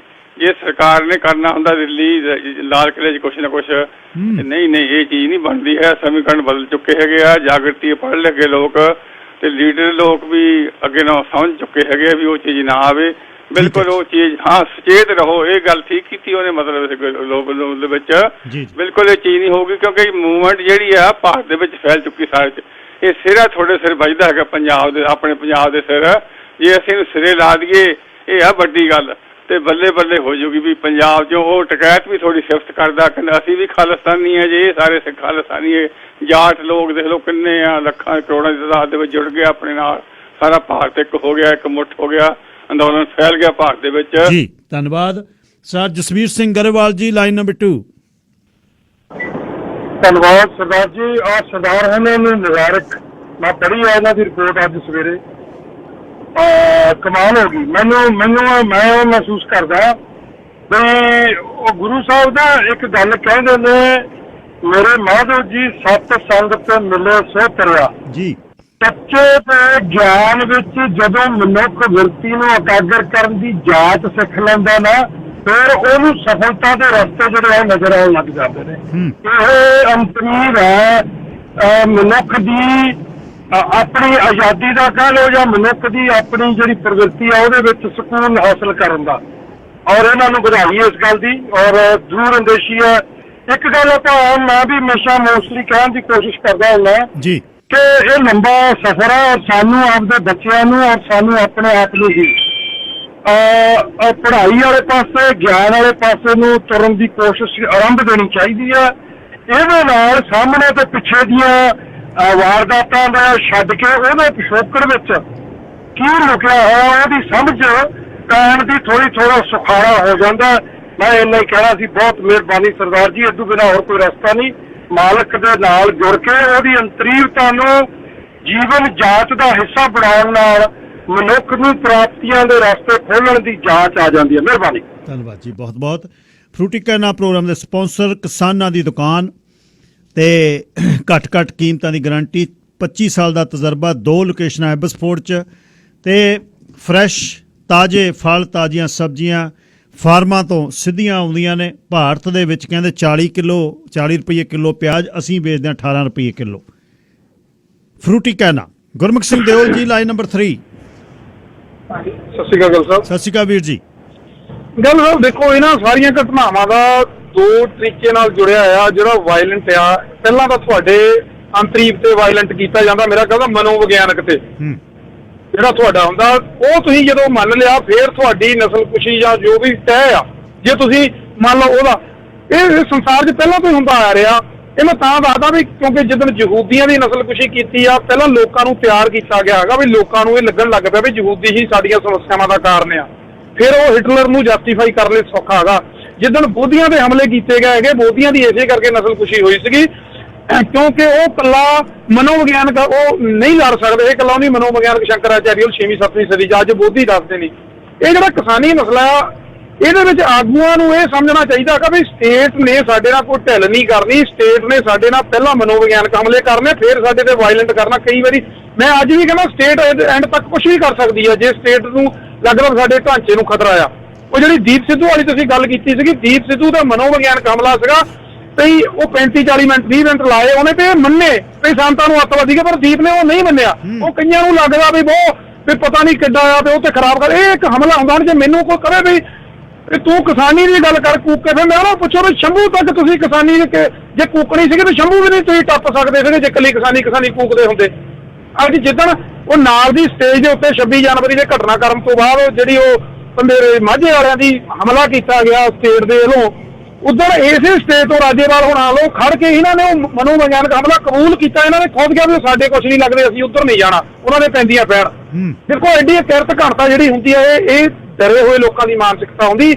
ਆਗੂਆਂ ਨੂੰ ਚਾਹੀਦਾ ਸੀਗਾ ਸਟੇਟ ਤੁਹਾਡਾ ਜਿਹੜਾ ਨੈਰੇਟਿਵ ਸਿਰਜਦੀ, ਤਕੜੇ ਆਗੂ ਬਣ ਕੇ ਉਹਦਾ ਤਕੜੇ ਹੋ ਕੇ ਮੁਕਾਬਲਾ ਕਰੋ, ਅਗਾਂਹ ਵਧੋ ਜੀ। ਹੁਣ 1984 ਚ ਸੌਰੀ ਮੇਰੀ ਲੰਬੀ ਹੋ ਗਈ ਵੀ ਸੰਤਾਂ ਨੇ ਹੀ ਸਾਰਿਆਂ ਨਾਲ ਬਾਕੀ ਤਬਦੀਲੀ ਕੀਤੀ। ਉਹਨਾਂ ਨੇ ਉਹਨਾਂ ਦੇ ਸਟੇਟ ਦੇ ਹਰ ਨੈਰੇਟਿਵ ਨੂੰ ਚੈਲੰਜ ਨੂੰ ਕਬੂਲਿਆ। ਉਹੀ ਸਾਡਾ ਇਤਿਹਾਸ ਆ। ਕੱਲੀ ਕਿਸਾਨੀ ਕੂ ਕੇ ਅਸੀਂ ਲੱਖ ਦੇਖ ਲਈ, ਇਹ ਸਿੱਖਾਂ ਨਹੀਂ ਜਿਹੜਾ ਅੰਤਰੀਵ ਹੋ ਰਿਹਾ।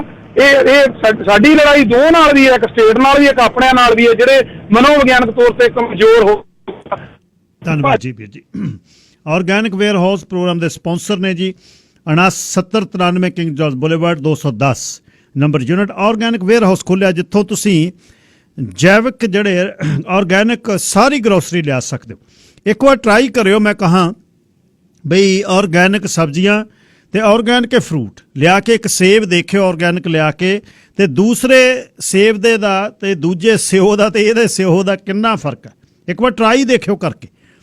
ਰਸ ਉਹਦੇ 'ਚ, ਉਹਦਾ ਟੇਸਟ ਬਹੁਤ ਫਰਕ ਹੈ। ਜਿਹੜੀ ਆਰਗੈਨਿਕ ਜਿਹੜਾ ਫਰੂਟ ਹੈ, ਆਰਗੈਨਿਕ ਫਰੂਟ ਹੈ। 604 674 2642 ਆਰਗੈਨਿਕ ਵੇਅਰ ਹਾਊਸ। ਮਲਟੀਗ੍ਰੇਨ ਆਟਾ ਜਿਹੜਾ ਬਿਲਕੁਲ ਆਰਗੈਨਿਕ ਆ, ਆਰਗੈਨਿਕ ਮੀਟ ਤੁਸੀਂ ਲਿਆ ਸਕਦੇ ਹੋ। Organic warehouse 604 674 2642 unit 210 7093 King George boulevard. Sunil ji line number 4।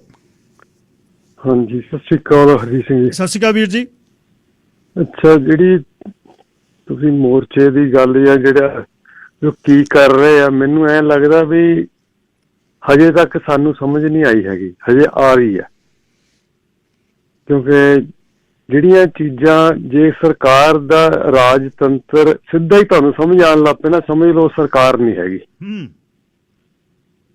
ਮੈਂ ਕਿਸੇ ਵੀਰ ਦਾ ਗੱਲ ਕਰਦਾ ਸੀਗਾ, ਮੈਂ ਇੱਕ ਛੋਟੀ ਜਿਹੀ ਐਗਜ਼ਾਮਪਲ ਹੀ ਦੇਣੀ ਚਾਹੁੰਦਾ ਕਿ ਜਿਹੜਾ ਮੋਦੀ ਆ ਉਹਦੇ PMO ਦੇ ਆਫਿਸ 'ਚ 120 ਬੰਦੇ ਕੰਮ ਕਰਦੇ ਆ, ਜਿਨ੍ਹਾਂ 'ਚ IAS ਆਫਿਸਰ ਹੋਰ ਬੜੇ ਸਲਾਹਕਾਰ ਹੋਣਗੇ ਹਨਾ। ਇਸੇ ਤਰੀਕੇ ਨਾਲ ਬਾਕੀ ਮਿਨਿਸਟਰੀ ਆ, ਉਹਨਾਂ ਦੇ ਰਾਹ ਆ, ਵਿੰਗ ਆ, ਸਾਰਾ ਕੁਛ ਆ, ਉਹ ਰਾਜਤੰਤਰ ਚਲਾਉਂਦੇ ਆ।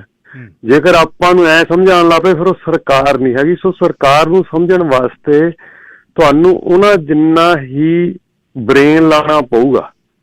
ਅਨਫੋਰਚੂਨੇਟਲੀ ਹੁੰਦਾ ਕੀ ਆ, ਜਿਹੜੀਆਂ ਪਾਰਟੀਆਂ ਲੜ ਰਹੀਆਂ ਹੁੰਦੀਆਂ ਸਰਕਾਰ ਨਾਲ, ਉਹਨਾਂ ਕੋਲ ਨਾ ਤਾਂ ਉਹਨੇ ਰਿਸੋਰਸਿਸ ਹੁੰਦੇ ਆ, ਨਾ ਹੀ ਉਹਨਾਂ ਦੇ ਬੁੱਧੀ ਜਿਹੜੀ ਜੀਵੀ ਹੁੰਦੇ ਆ, ਉਹ ਇੱਕ ਲੈਵਲ ਤੇ ਸੋਚ ਰਹੇ ਹੁੰਦੇ ਆ ਜਿਵੇਂ ਉਹ ਕਮਰਿਆਂ 'ਚ ਬਹਿ ਕੇ ਸੋਚਦੇ ਆ। ਸੋ ਜਦੋਂ ਫਾਈਟ ਸਟੇਟ ਨਾਲ ਹੁੰਦੀ ਆ, ਉਦੋਂ ਤੁਹਾਨੂੰ ਬੜੀ ਇੱਕ ਗੱਲ ਹੈਗੀ ਆ, ਮੈਂ ਡਰਨ ਦੀ ਗੱਲ ਨਹੀਂ ਕਰ ਰਿਹਾ, ਪਰ ਧਿਆਨ ਦੀ ਲੜਾਈ ਜ਼ਰੂਰ ਆ। ਜਿਵੇਂ ਇੰਟੈਲੈਕਚੁਅਲ ਵਾਰਫੇਅਰ ਕਹਿੰਦੇ ਆ, ਇੰਟੈਲੈਕਚੁਅਲ ਵਾਰਫੇਅਰ ਤੁਸੀਂ ਧਿਆਨ ਰੱਖਣਾ ਕਿ ਤੁਹਾਡੇ ਇੱਕ ਤਾਂ ਇੰਟੈਲੈਕਚੁਅਲ ਨਾ ਮਰਨ, ਦੂਜਾ ਇੰਟੈਲੈਕਚੁਅਲਾਂ ਦੀ ਗੱਲ ਸੁਣਨ ਦੀ ਵੀ ਲੋੜ ਹੈਗੀ ਆ। ਹਾਂ, ਔਨ ਗਰਾਊਂਡ ਤੁਹਾਨੂੰ ਵਾਰੀਅਰਸ ਦੀ ਵੀ ਲੋੜ ਆ, ਜਿਨ੍ਹਾਂ ਨੇ ਨਾਅਰੇ ਵੀ ਮਾਰਨੇ ਆ, ਜਿਨ੍ਹਾਂ ਨੇ ਕਿਤੇ ਬੈਰੀਅਰ ਵੀ ਤੋੜਨੇ ਆ, ਉਹ ਵੀ part of protest, part of agitation ਹੁੰਦਾ ਆਪਣੇ ਹੱਕਾਂ ਲਈ। ਪਰ ਜਿਹੜੀ ਇੰਡੀਆ ਦਾ ਇਸ ਟਾਈਮ ਢਾਂਚਾ ਆ, ਉਹ ਜਿਹੜਾ ਹੈਗਾ ਆ, ਉਹ ਰਾਈਟ ਵਿੰਗ ਬੰਦਿਆਂ ਦੇ ਹੱਥਾਂ ਵਿੱਚ ਆ। ਉੱਥੋਂ ਦੇ ਜਿਹੜੇ ਆਮ ਸਧਾਰਨ ਬੰਦੇ ਆ ਉਹ ਮਾਰੇ ਜਾ ਰਹੇ ਆ। ਬਾਕੀ ਪੰਜਾਬੀਆਂ ਦੇ ਨਾਲ ਤਾਂ ਥੋੜਾ ਜਿਹਾ ਮੇਰੇ ਖਿਆਲ ਨਾਲ ਇੰਡੀਅਨ ਸਟੇਟ ਜਿਹੜੀ ਫੈਡਰਲ ਹੈਗੀ ਆ, ਉਹਨਾਂ ਦਾ ਖਾਸ ਕਿਸਮ ਦਾ ਰਿਸ਼ਤਾ ਬਣਿਆ ਹੋਇਆ। ਵੱਧ ਅਧਿਕਾਰਾਂ ਦੀ ਗੱਲ ਕਰਨੀ ਚਾਹੀਦੀ ਆ, ਫੈਡਰਲਿਜ਼ਮ ਚਾਹੀਦਾ ਆ, ਪਰ ਜਿੱਥੇ ਨੁਕਸਾਨ ਦੀ ਗੱਲ ਆਉਂਦੀ ਆ, ਮੈਂ ਇੱਕ ਵੀ ਬੰਦੇ ਦੀ ਮੌਤ ਤੋਂ ਬਹੁਤ ਦੁਖੀ ਆ, ਜੀ ਪਰ ਜਦੋਂ ਤੁਸੀਂ ਨੁਕਸਾਨ ਐਂਡ 'ਚ ਵੀ ਦੇਖੋਗੇ ਨਾ ਤਾਂ ਆਪਣੇ ਪੰਜਾਬੀਆਂ ਤੇ ਸਿੱਖਾਂ ਦਾ ਹੋਇਆ ਹੋਊਗਾ।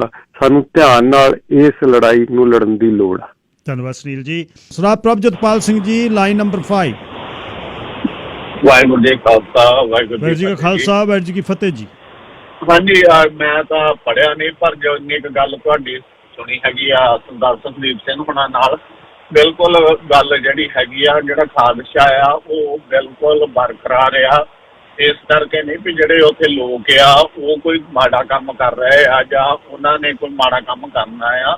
ਗੱਲ ਜਿਹੜਾ ਰਵੱਈਆ ਆ ਸਰਕਾਰ ਦਾ, ਜਿੱਦਾਂ ਪਿਛੋਕੜ 'ਚ ਵੀ ਇਹੋ ਜਿਹਾ ਕੋਈ ਨਹੀਂ ਸੀਗਾ, ਨਾ ਕੋਈ ਲੋਕਾਂ ਵੱਲੋਂ ਕੋਈ ਅੱਤਵਾਦ ਕੀਤਾ ਗਿਆ ਸੀ। ਸਰਕਾਰ ਵੱਲੋਂ ਇਸ ਢੰਗ ਨਾਲ ਉਹਨੂੰ ਹੈਂਡਲ ਕੀਤਾ ਗਿਆ, ਉਹਨੂੰ ਇਸ ਢੰਗ ਨਾਲ ਪ੍ਰੈਜ਼ੈਂਟ ਕੀਤਾ ਗਿਆ, ਉਹਨੂੰ ਅੱਤਵਾਦ ਕਰਕੇ ਪ੍ਰੈਜ਼ੈਂਟ ਕਰ ਦਿੱਤਾ ਸੀ। ਤੇ ਆ ਜਿਹੜਾ ਮੋਰਚਾ ਹੈਗਾ ਆ, ਇਹ ਸ਼ੁਰੂਆਤੀ ਜਿਹੜਾ ਹੈਗਾ ਆ, ਇਹਦੇ ਜਿੱਦਾਂ ਹਾਲੇ ਬਚਪਨੇ 'ਚ ਆ।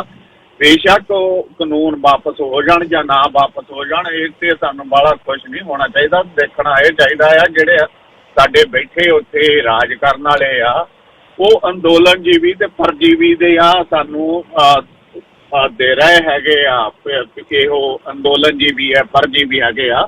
ਸੋ ਜਿਹੜਾ ਗੱਲ ਸਮਝ ਕੇ ਤੇ ਉਹਦਾ ਹੱਲ ਲੱਭਣ ਲਈ ਹੌਲੀ ਹੌਲੀ, ਜਿੱਦਾਂ ਭਾਈ ਸਾਹਿਬ ਨੇ ਕਿਹਾ, ਸਾਨੂੰ ਬੇਹਾਲ ਨਹੀਂ ਹੋਣਾ ਚਾਹੀਦਾ, ਦਿਲ ਨਹੀਂ ਛੱਡਣਾ ਚਾਹੀਦਾ, ਗੱਲ ਕਰਦੇ ਰਹਿਣਾ ਚਾਹੀਦਾ ਆ ਤੇ ਇਹਦਾ ਹੱਲ ਜਿਹੜਾ ਆ ਅਖੀਰ ਲੱਭਣਾ ਚਾਹੀਦਾ ਆ, ਨਾ ਕਿ ਸਾਨੂੰ ਅੱਧ ਵਿਚਾਲੇ ਸਿਰਫ ਉਹ 3 ਬਿੱਲ ਵਾਪਸ ਕਰਾ ਕੇ ਉੱਥੇ ਗੱਲ ਨੂੰ ਛੱਡ ਦੇਣਾ ਚਾਹੀਦਾ। ਵਾਹਿਗੁਰੂ ਜੀ ਖਾਲਸਾ, ਵਾਹਿਗੁਰੂ ਜੀ ਫਤਿਹ। ਸਰਦਾਰ ਭਰਿੰਦਰਪਾਲ ਸਿੰਘ ਜੀ, ਸਤਿ ਸ੍ਰੀ ਅਕਾਲ ਜੀ ਸਾਰਿਆਂ ਨੂੰ। ਸਤਿ ਸ਼੍ਰੀ ਅਕਾਲ ਜੀ। ਜਿਵੇਂ ਭਾਈ ਸਾਹਿਬ ਨੇ ਇੰਟਰਵਿਊ ਤੁਸੀਂ ਲਈ ਆ ਨਾ, ਦੱਸਿਆ ਵੀ ਸਾਨੂੰ ਜੋ ਅੱਖ ਦੇ ਸਾਹਮਣੇ ਦਿਖ ਰਿਹਾ ਉਹਦੀ ਬਜਾਏ ਸਾਨੂੰ ਪਿੱਛੇ ਕੀ ਚੱਲ ਰਿਹਾ ਉਹ ਵੀ ਦੇਖਣਾ ਚਾਹੀਦਾ ਹੈ ਨਾ, ਵੀ ਸਾਨੂੰ ਉੱਦਾਂ ਦੇ ਵੀ ਟੈਕਲ ਕਰਨੀ ਚਾਹੀਦੀ ਹੈ ਜਾਂ ਹਮਲੇ ਕਰਨੇ। ਸਾਨੂੰ ਵੀ ਮਤਲਬ ਹਮਲਾ ਨਹੀਂ ਕਹਿ ਸਕਦਾ, ਸਾਨੂੰ ਵੀ ਉਹੋ ਜਿਹੇ ਸਟੈਪ ਚੱਕਣੇ ਚਾਹੀਦੇ ਆ। ਸੋ ਮੈਂ ਉਹਨਾਂ ਦੀ ਗੱਲਾਂ ਜੋ ਮੈਨੂੰ ਇਹ ਮਹਿਸੂਸ ਹੋਇਆ, ਆਪਾਂ ਕੋਈ ਬਾਹਲੇ ਵਿਗਿਆਨੀ ਪੱਤਰਕਾਰ ਜਾਂ ਕੁਛ ਹੈ ਨਹੀਂ, ਪਰ ਗੱਲ ਜਿਹੜੀ ਦਿਲ 'ਚ ਆਈ ਉਹੀ ਕਰਨ ਦਾ ਕਰੀਦੀ ਆ ਰੇਡੀਓ ਤੇ। ਬਈ ਕੀ ਪਤਾ, ਜਿਵੇਂ ਤੁਸੀਂ ਇੱਕ ਜ਼ਿਕਰ ਕੀਤਾ ਵੀ WSO ਕੰਧੋਲਾ ਸਾਹਿਬ ਹੈ ਨਾ, ਜਿਹੜੇ ਵਿੱਚ ਬੰਦੇ ਇਸ ਲੇਖ ਦੇ ਜਾਂ ਇਸ ਚੀਜ਼ ਦੇ ਵਿੱਚ ਇਨਵੋਲਵ ਨੇ, ਜਿਨ੍ਹਾਂ ਨੇ ਖਦਸ਼ਾ ਕੀਤਾ, ਮੈਨੂੰ ਲੱਗਦਾ ਕਿ ਪਤਾ ਨਹੀਂ ਗੱਲ ਸਹੀ ਹੈ ਜਾਂ ਤੁੱਕ ਬਣਦੀ ਵੀ ਹੈ ਕਿ ਨਹੀਂ, ਕਿ ਸ਼ਾਇਦ ਇਹ ਟਰੂਡੋ ਸਾਹਿਬ ਤੇ ਕੋਈ ਪ੍ਰੈਸ਼ਰ ਨਾ ਹੋਵੇ ਬਈ, ਜਾਂ ਅਸੀਂ ਵੀ ਉਸ ਢੰਗ ਨਾਲ ਕ੍ਰੀਏਟ ਨਾ ਕਰ ਦਈਏ ਵੀ, ਕਿਉਂਕਿ ਟਰੂਡੋ ਸਾਹਿਬ ਨੇ ਆਲਵੇਜ਼ ਕਿਹਾ ਕਿ ਅਸੀਂ ਸ਼ਾਂਤੀ ਵਾਲੇ ਬੰਦਿਆਂ ਦੇ ਨਾਲ ਖੜੇ ਹਾਂ, ਤੇ ਉਧਰੋਂ ਫਰੈਂਡ ਵੀ ਹੋ ਚੱਲਿਆ, ਕਿੱਥੇ ਇਹੀ ਬੰਦਾ ਉਹਨੂੰ ਮਿਲਿਆ ਹੀ ਨਹੀਂ ਸੀ ਉੱਥੇ ਜਾ ਕੇ। ਅੱਜ ਉਹ ਕਹਿੰਦਾ ਵੀ ਮੈਂ ਟਰੂਡੋ ਦਾ ਮੇਰਾ ਫਰੈਂਡ ਆ। ਹੋ ਸਕਦਾ ਟਰੂਡੋ ਸਾਹਿਬ ਤੇ ਕੋਈ ਪ੍ਰੈਸ਼ਰਾਈਜ਼ ਨਾ ਹੋਵੇ ਵੀ ਅਸੀਂ, ਤਾਂ ਕਿ ਸਾਡੇ ਨਾਲ ਇਹ ਘਟਨਾ ਵਾਪਰ ਨਾ ਜਾਵੇ, ਵਾਪਰਨ ਤੋਂ ਪਹਿਲਾਂ ਅਸੀਂ ਇੱਕ ਹੋਰ ਅੰਤਰਰਾਸ਼ਟਰੀ ਦਬਾਅ ਵਧਾ ਦਈਏ ਬਈ, ਤਾਂ ਕਿ ਸਾਡੀ ਇਹ ਗੱਲ ਪਹਿਲਾਂ ਹੀ ਉੱਤੇ ਆਵੇ। ਧੰਨਵਾਦ। ਭਰਿੰਦਰਪਾਲ ਸਿੰਘ ਜੀ, ਵੋਟਾਂ ਆ ਰਹੀਆਂ ਨੇ ਮੈਨੂੰ ਲੱਗਦਾ ਅਪ੍ਰੈਲ 'ਚ, ਟਰੂਡੋ ਉਹਨਾਂ ਨੂੰ ਉਸ ਡਾਇਸਪੋਰਾ ਇੰਡੀਅਨਸ ਦੇ ਨਾਲ ਜਿਹੜੀ ਉਹਨਾਂ ਦੀ ਸੋਚ ਦੇ ਨੇੜੇ ਨਹੀਂ, ਕੰਜ਼ਰਵੇਟਿਵ ਦੇ ਨੇੜੇ ਨੇ, ਸਪੈਸੀਫਿਕਲੀ ਉੱਥੇ ਦੀ ਰੂਲਿੰਗ ਪਾਰਟੀ BJP, ਉਹਨਾਂ ਦਾ ਵੀ ਤਿਉ ਜਿਹੜਾ ਟਰੂਡੋ ਉਹਨਾਂ ਨੂੰ ਹੋ ਸਕਦਾ, ਇਹ ਵੀ ਇੱਕ ਕਾਰਨ ਹੋ ਸਕਦਾ। 2 ਕਾਲਰ ਹੋਰ ਲੈ ਕੇ ਫਿਰ ਰੋਮਨਪ੍ਰੀਤ ਉਹਨਾਂ ਨਾਲ ਗੱਲਬਾਤ ਹੋਏਗੀ। Harjinder Singh ji, line number 2। ਹਾਂਜੀ, ਸਤਿ ਸ਼੍ਰੀ ਅਕਾਲ ਜੀ। ਸਤਿ ਸ਼੍ਰੀ ਅਕਾਲ ਜੀ। ਮੈਂ ਤਾਂ 2-3 ਵਿਚਾਰ ਸੁਣੇ, ਬਹੁਤ ਵਧੀਆ ਆਏ ਆ। ਇੱਕ ਜਿਹੜੀ ਮੁੜ ਕੇ ਗੱਲ ਹੁੰਦੀ ਵੀ ਆਪਾਂ ਨੂੰ ਉਹਦੇ ਵਿੱਚ ਦੂਜੀ ਗੱਲ ਕਰਨੀ ਚਾਹੀਦੀ ਆ ਜਾਂ ਨਹੀਂ ਕਰਨੀ ਚਾਹੀਦੀ ਜੀ। ਸੰਤਾਂ ਦੀ ਤੁਸੀਂ ਜਿੰਨੀ ਇੰਟਰਵਿਊ 84 ਦੀ ਸੁਣ ਲਓ, ਉਹ ਕਹਿੰਦੇ ਸੀ ਸਾਡੀ ਲੜਾਈ ਧਰਮ ਯੁੱਧ ਮੋਰਚੇ 'ਚ ਜਿਹੜਾ ਆਨੰਦਪੁਰ ਸਾਹਿਬ ਦਾ ਮਤਾ ਆ ਉਹਦੇ ਤੇ ਆ। ਇਹਨਾਂ ਨੇ ਇੱਕ ਕਾਪੀ ਮੇਰੀ ਜੇਬ 'ਚ ਵੀ ਪਾਤੀ ਆ, ਅਕਾਲੀਆਂ ਨੂੰ ਕਹਿੰਦੇ ਸੀ। ਉਹ ਕਹਿੰਦੇ ਸੀ ਵੀ ਇਹ ਤੋਂ ਪਿੱਛੇ ਨਹੀਂ ਅਸੀਂ ਹਟਣਾ, ਖਾਲਿਸਤਾਨ ਦੀ ਗੱਲ ਸਾਡੇ ਮੂੰਹ 'ਚ ਪਾਉਂਦੇ, ਅਸੀਂ ਮੰਗਦੇ ਨਹੀਂ, ਜੇ ਇਹਨਾਂ ਨੇ ਧੱਕੇ ਨਾਲ ਦੇਣਾ ਦੇ ਦੇਣ। ਉਹ ਵਿਆਹ 'ਚ ਬੀਜ ਵਾਲਾ ਰੌਲਾ ਜਿਹੜਾ ਪਾਉਣਾ, ਹੁਣ ਇਸ ਟਾਈਮ ਜਿਹੜਾ ਚੱਲਦਾ ਮੋਰਚਾ ਸਾਡਾ ਚੱਲਦਾ ਕਿਸਾਨੀ ਮਸਲੇ, ਇਹਨੂੰ ਜਿੱਤਣਾ ਚਾਹੀਦਾ। ਇਹਦੇ ਦੇ ਟਾਰਗੇਟ ਜਿਹੜੀ ਸਰਕਾਰ ਸਾਨੂੰ ਹੋਰ ਪਾਸੇ ਧਿਆਨ ਕਰਕੇ ਸਾਡਾ ਹੋਰ ਪਾਸੇ ਲੋਕਾਂ ਦਾ ਵਿਰੋਧ ਵਧਾਉਣਾ ਚਾਹੁੰਦੀ ਹੈ, ਉਹ ਤੋਂ ਬਚਣਾ ਚਾਹੀਦਾ। ਬਹੁਤ ਵਧੀਆ ਵਿਚਾਰ ਦੇ ਗਏ ਬੰਦੇ, ਬਹੁਤ ਵਧੀਆ ਵਿਚਾਰ ਦੇ ਗਏ। ਮੇਰਾ ਤਾਂ ਖਿਆਲ ਹੈ ਵੀ ਇਹਦੇ ਤੇ ਟਾਰਗੇਟ ਰੱਖਣਾ ਚਾਹੀਦਾ। ਬਿਲਕੁਲ ਠੀਕ ਹੈ ਜੀ, ਡਾਇਵਰਟ ਨਹੀਂ ਹੋਣਾ ਚਾਹੀਦਾ। ਇਹ ਵੀ ਮੈਂ ਗੱਲ ਕਹਾਂ ਬਈ ਸਰਕਾਰ ਨੂੰ ਉਹ ਸਮਾਂ ਨਹੀਂ ਦੇਣਾ ਚਾਹੀਦਾ ਕਿ ਉਹ ਕ੍ਰੈਸ਼ ਕਰਨ। ਗੱਲ ਕਰਦੇ ਰਹਿਣਾ ਚਾਹੀਦਾ, ਗੱਲ ਕਰਨ ਦਾ ਢੰਗ ਹੈ ਆਪਣਾ ਆਪਣਾ। ਪਾਲ ਜੀ ਆਖਰੀ ਕਾਲਰ ਹੋ। ਹੈਲੋ, ਸਤਿ ਸ਼੍ਰੀ ਅਕਾਲ ਭਾਈ। ਸਤਿ ਸ਼੍ਰੀ ਅਕਾਲ ਜੀ। ਹਾਂਜੀ ਭਾਜੀ, ਮੈਂ ਦੀਪ ਸਿੱਧੂ ਦੀ ਗੱਲ ਕਰਨਾ ਚਾਹੁੰਦਾ ਸੀ। ਉਹ ਦੀਪ ਸਿੱਧੂ ਮੇਰਾ ਖਿਆਲ ਜਿਹੜਾ ਉਹ ਇੰਟੈਕਚੁਅਲ ਬੰਦਾ ਹੈਗਾ, ਰਾਈਟ, ਉਹ ਗਲੋਬਲ ਉਹਦਾ ਪੁਆਇੰਟ ਆਫ ਵਿਊ ਹੈਗਾ ਰਿਲੀਜੀਅਸ ਵੇਸ, ਰਾਈਟ। ਹੁਣ ਇਹ ਨਾ ਤਾਂ ਆਪਣਾ ਜਿਹੜਾ ਇੰਟਰਨਲ ਕਾਰਪੋਰੇਟ ਸਿਸਟਮ ਆ ਉਹਨਾਂ ਨੂੰ ਇਫੈਕਟ ਬੈਠਦਾ, ਉਹ ਫਿਰ ਇਹਨਾਂ ਦਾ ਸਾਂਝਾ ਦੁਸ਼ਮਣ ਬਣ ਜਾਂਦਾ। ਜਾਂ ਜਿਹੜੀਆਂ ਵੈਸਟਰਨ ਜਿਹੜਾ ਕਾਰਪੋਰੇਟ ਸਿਸਟਮ ਆ ਉਹ ਕਹਿੰਦਾ ਵੀ ਸਾਡਾ ਉੱਥੇ ਕੰਟਰੋਲ ਹੋਣਾ ਚਾਹੀਦਾ, ਜਿਹੜਾ ਇੰਟਰਨਲ ਅਡਾਨੀ ਬਦਾਨੀ ਉਹ ਕਹਿੰਦੇ ਵੀ ਅਸੀਂ ਆਪੇ ਕੰਟਰੋਲ ਕਰਨਾ ਹੈਗਾ। ਮੇਰਾ ਖਿਆਲ ਫਿਰ ਇਹ ਜਿਹੜੇ ਦੀਪ ਸਿੱਧੂ ਵਰਗੇ ਆ ਫਿਰ ਇਹਦੇ ਕਰਕੇ ਮੈਂ ਕਿਹਾ ਫਸਟ ਟਾਰਗੇਟ ਹੋ ਜਾਂਦੇ, ਕਿਉਂਕਿ ਉਹਨਾਂ ਦਾ ਸਾਂਝਾ ਦੁਸ਼ਮਣ ਬਣ ਜਾਂਦਾ ਜੀ। ਜੁਝਾਰ ਸਿੰਘ ਉਹਨਾਂ ਦੀ ਇੰਟਰਵਿਊ ਤੁਹਾਨੂੰ ਜੇ ਯਾਦ ਹੋਵੇ ਲੋਕ ਸੱਥ ਵਾਲਿਆਂ ਦੀ, ਉਹਦੇ ਵਿੱਚ ਉਹਨਾਂ ਨੇ ਕਿਹਾ ਵੀ ਇੱਕ ਅਜਿਹਾ ਇਹ ਸੰਦਰਭ ਆ ਜਿਹੜਾ ਪੰਜਾਬ ਨੇ ਸਿਰਜਤਾ, ਜਿਹੜਾ ਦੁਨੀਆ ਦੇ ਕਾਰਪੋਰੇਟਸ ਨੂੰ ਫਿੱਟ ਨਹੀਂ ਬਹਿੰਦਾ। ਦੁਨੀਆ ਦੀ ਮੰਡੀ ਇੱਕ ਕਰਨ ਵਾਲੇ ਵੱਡੇ ਤਾਨਾਸ਼ਾਹਾਂ ਦੇ ਮੂਹਰੇ ਇਹ ਪੰਗਾ ਇਹ ਹੈ ਕਿ ਦੁਨੀਆ ਦੇ ਵਿੱਚ ਛੋਟੇ ਫਾਰਮਰ ਉਹਨਾਂ ਨੇ ਖਤਮ ਕਰਤੇ, ਪੰਜਾਬ 'ਚ ਐਗਜ਼ਿਸਟ ਕਰਦੇ ਆ। ਸੋ ਇਹ ਇੱਕ ਇੰਟਰਨੈਸ਼ਨਲ ਲੈਵਲ ਦੀ ਵੀ ਜਿਹੜੀ ਹੈ ਉਹ ਕਹਾਣੀ ਹੈ। ਹੁਣ ਵਪਾਰਕ ਸੰਦੇਸ਼ ਲੈ ਲਵਾਂ ਜੀ। ਵਪਾਰਕ ਸੰਦੇਸ਼ਾਂ ਤੋਂ ਬਾਅਦ ਆ ਕੇ ਰੋਮਨਪ੍ਰੀਤ ਕੌਰ ਨਾਲ ਗੱਲਬਾਤ ਹੋਏਗੀ। ਸਾਰੇ ਮਾਈ ਭਾਈ ਨੂੰ ਬੇਨਤੀ ਕੀਤੀ ਜਾਂਦੀ ਹੈ ਕਿ ਠੰਡ ਤੋਂ ਬਚਿਓ।